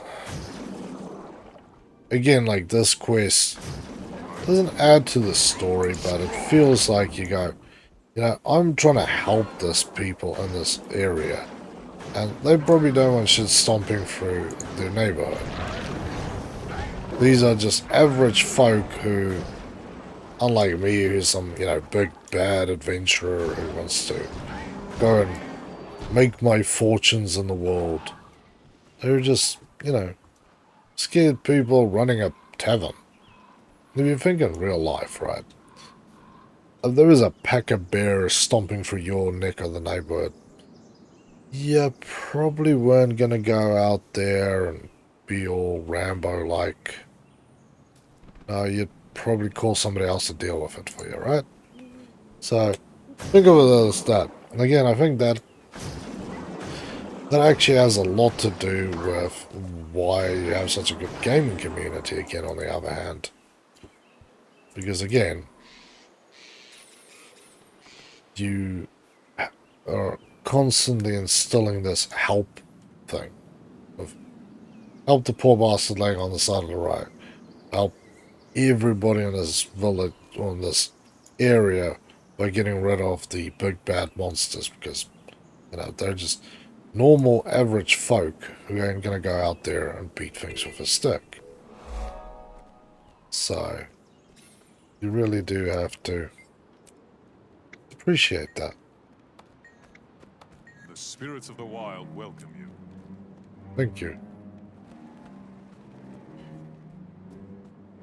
I just want to get this spot before I help my friend there. Just so if I need to teleport back here, I've got a closer spot to come to, rather than all the way out wherever.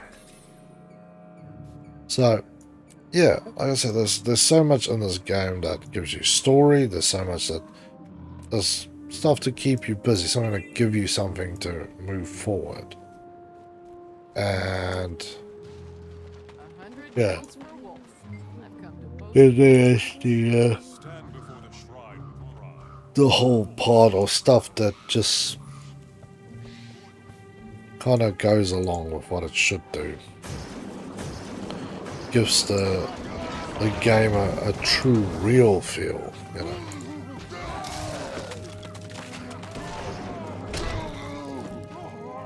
So, I don't know, just stuff like that to me.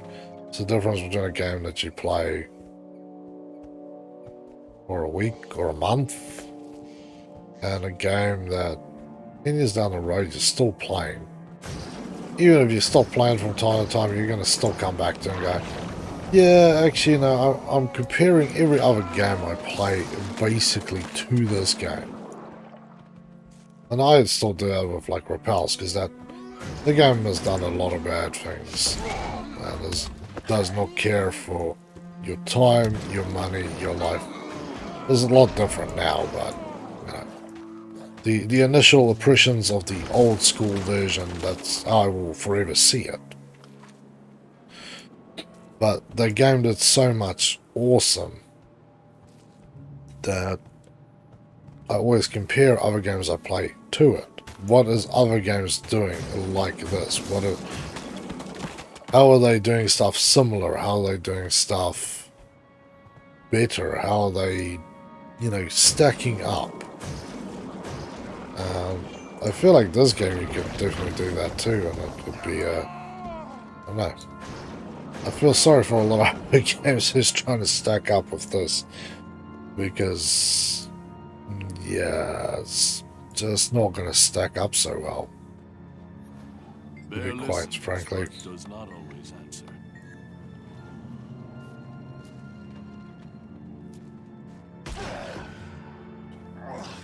Really?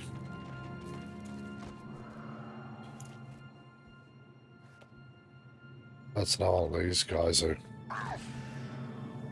Probably like because this is a starting place for the Norn. So, but yeah, like I said, it's just so much awesome, man. So much awesome. Cool.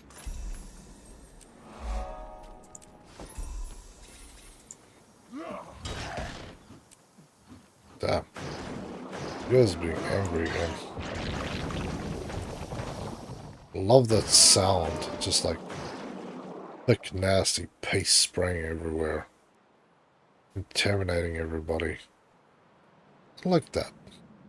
It's weird, but I like it. Let's see what this guy sells before we go off to the next one. And the last one. Next time we can grind up to 30 and go do some of that other cool stuff. Healing, let's say healing stuff. I kind of like that. The sons of Svanir are mongrels of the worst kind. In honor of Wolf. Horn shield, I'm not going to need sword and well. That can go. Apparently can use that, so put that all away.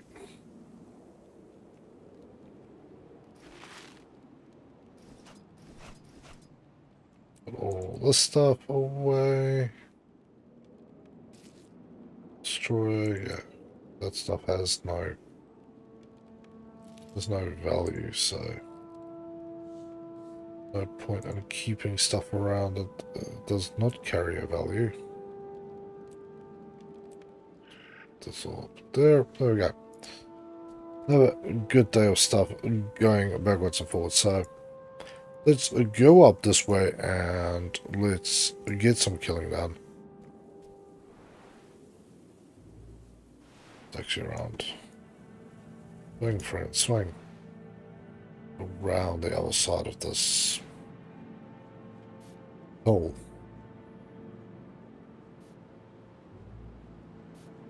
So yeah, let's just it's cool things. Lots of cool things that drags you into a game that wants you to play it.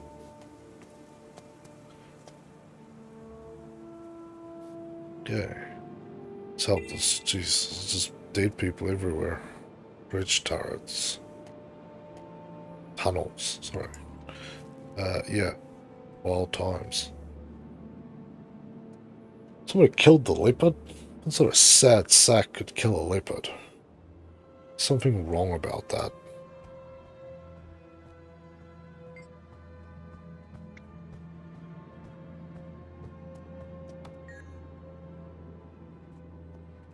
Yeah, let's keep these wolves alive. Leopards. They'll go and probably chew on what I need chewing.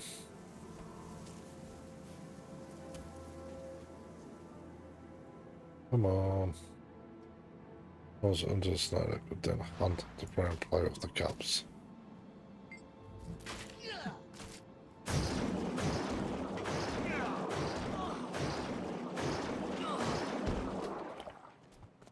Good. Good. Oh, get out of the way. Just die already. There we go. So yeah. I like to hear other people's thoughts on the game. What is... Ooh. Excuse me. What makes the game good for you? What is the truly awesome part of the game where you go, wow, this is the... When I had found this in the game,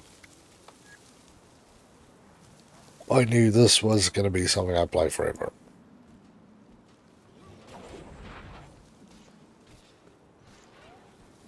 See what's up here. Besides more awesome and a awesome view down.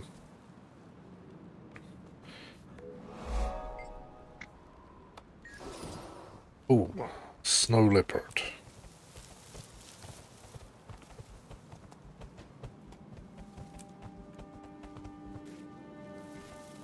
Cool.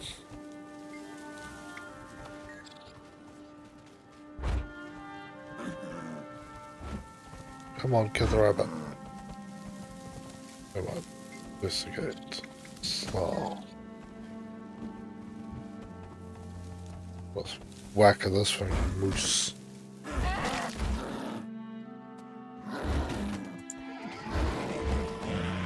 There you go, moose. Stop being a pain. I just want to get through my stuff here, man. Beautiful.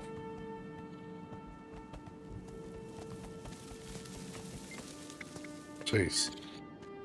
One rabbit on this bush, it seems like there's like 100 here.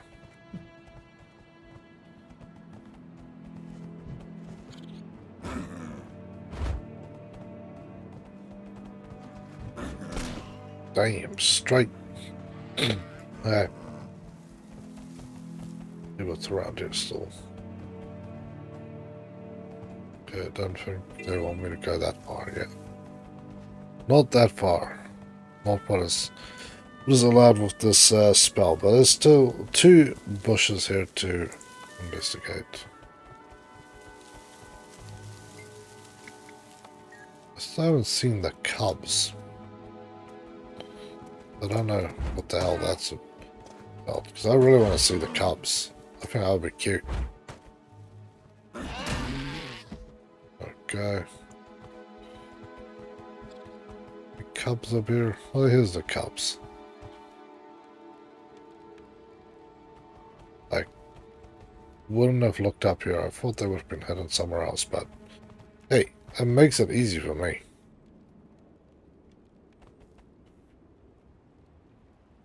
And it's cool. We get to see cubs. How often do you get to see cubs? Not bloody, but often, that's for sure. Okay, I think we hit up all the major spots. Go into the burrow, which I think we'll go out that way. Lodge level. Yeah, we seem to still have some part up here, so obviously we've got these passes that kind of goes back to the Black Citadel. It's kind of interesting because you see parts of this actually from up on there, which is really weird.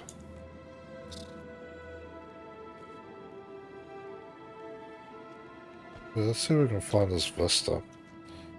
I assume I know where it is anyway. That is, it's on top of the that building, which is cool, but sucky on the other hand. So I don't really want to climb that high. Or it's not I don't want to climb, it's just I might not be able to get up there because I need something to fly up there with. Flying is not a skill that I have yet acquired. So, yeah. Yeah, that's one where you're going to need a little extra something. I assume that, yeah, the other things that I had to find is in these caves around the outside of the map that you had to go into. Because this area, foothills, done all tasks. One of the challenges, there's 5 more waypoints to find in here. So that'll definitely be into the sides. 8 more points of interest and 9 vistas, 1 being up there. So I don't know where the rest of them are. There will be some there. But yeah, I think I'll have to teleport here and then go into this area. So we'll just kind of yak off this way. Kind of go where I think we need to go, and then we'll call it a day there.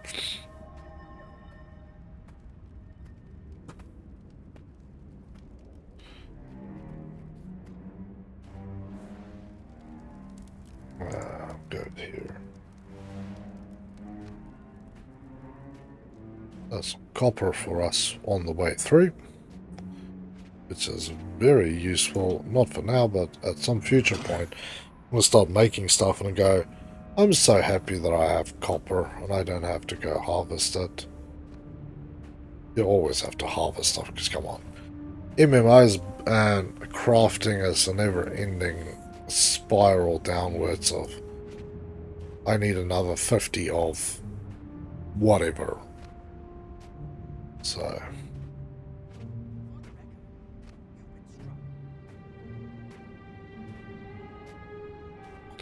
but, yeah. We will get around to such things. See what's in these dodgy back forests. Shadow horns. If you misread that, it'll be shadow whores. So, make sure you read correctly what it says there, because otherwise you might telling people about the shadow whore area you found, and people in the game go, what the hell are you on about, man? So, eyes open. Damn. Stuff coming off this, I assume it's like a little hot spring. What's in that? Something out here on this. Yeah, it is a hot spring. Hang on. I'm gonna join you peoples. Hail. Well, you could make a mistake there too. Goodbye. That whole hail. Somebody says something else. It was weird. Okay, there's a boss dude. Please, lads, fun on in a band. Water washes the surface. Battle alone, cleanse your inside.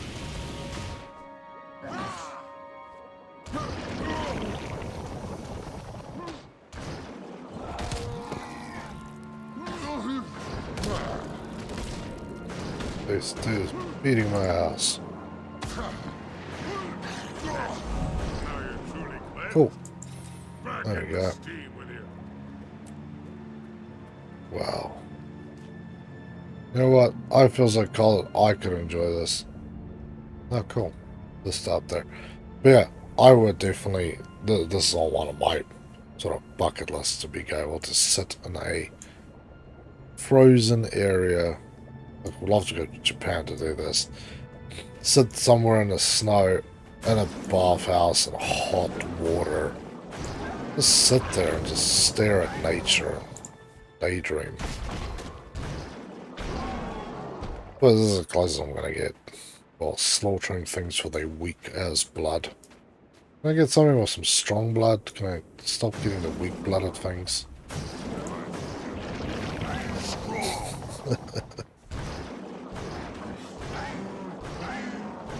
Oh, there we go. Good night. There's a lot of things back here. So yeah, we'll go back down to the forest down here. Jump into the hot bath. But yeah, we'll call it a night here then. Got one more section to do, and then we go up to 29, and then another level, then we go to 30, and then we will do, at 30, we do the next section of the story quest. So next week we will get on to that. But with that said, everybody, thank you for your love and support. If you haven't done so, please hit subscribe or hit follow, depending if you're on YouTube or Twitch, and if you have both, do both. Be lovely. If you want to come and join us on the Discord, there's a lot of awesome people there, always chatting, looking for games, sharing their art, having a laugh. So come and join us. We've got a very good community of people on there, and I would love to add some more for everybody's sake. Also on YouTube, if you can, leave a like on the video and a comment. It definitely does help a lot, so I would appreciate that. But other than that, stay safe, have a better one, and I'll catch you guys tomorrow morning for a session on War Thunder. See you guys.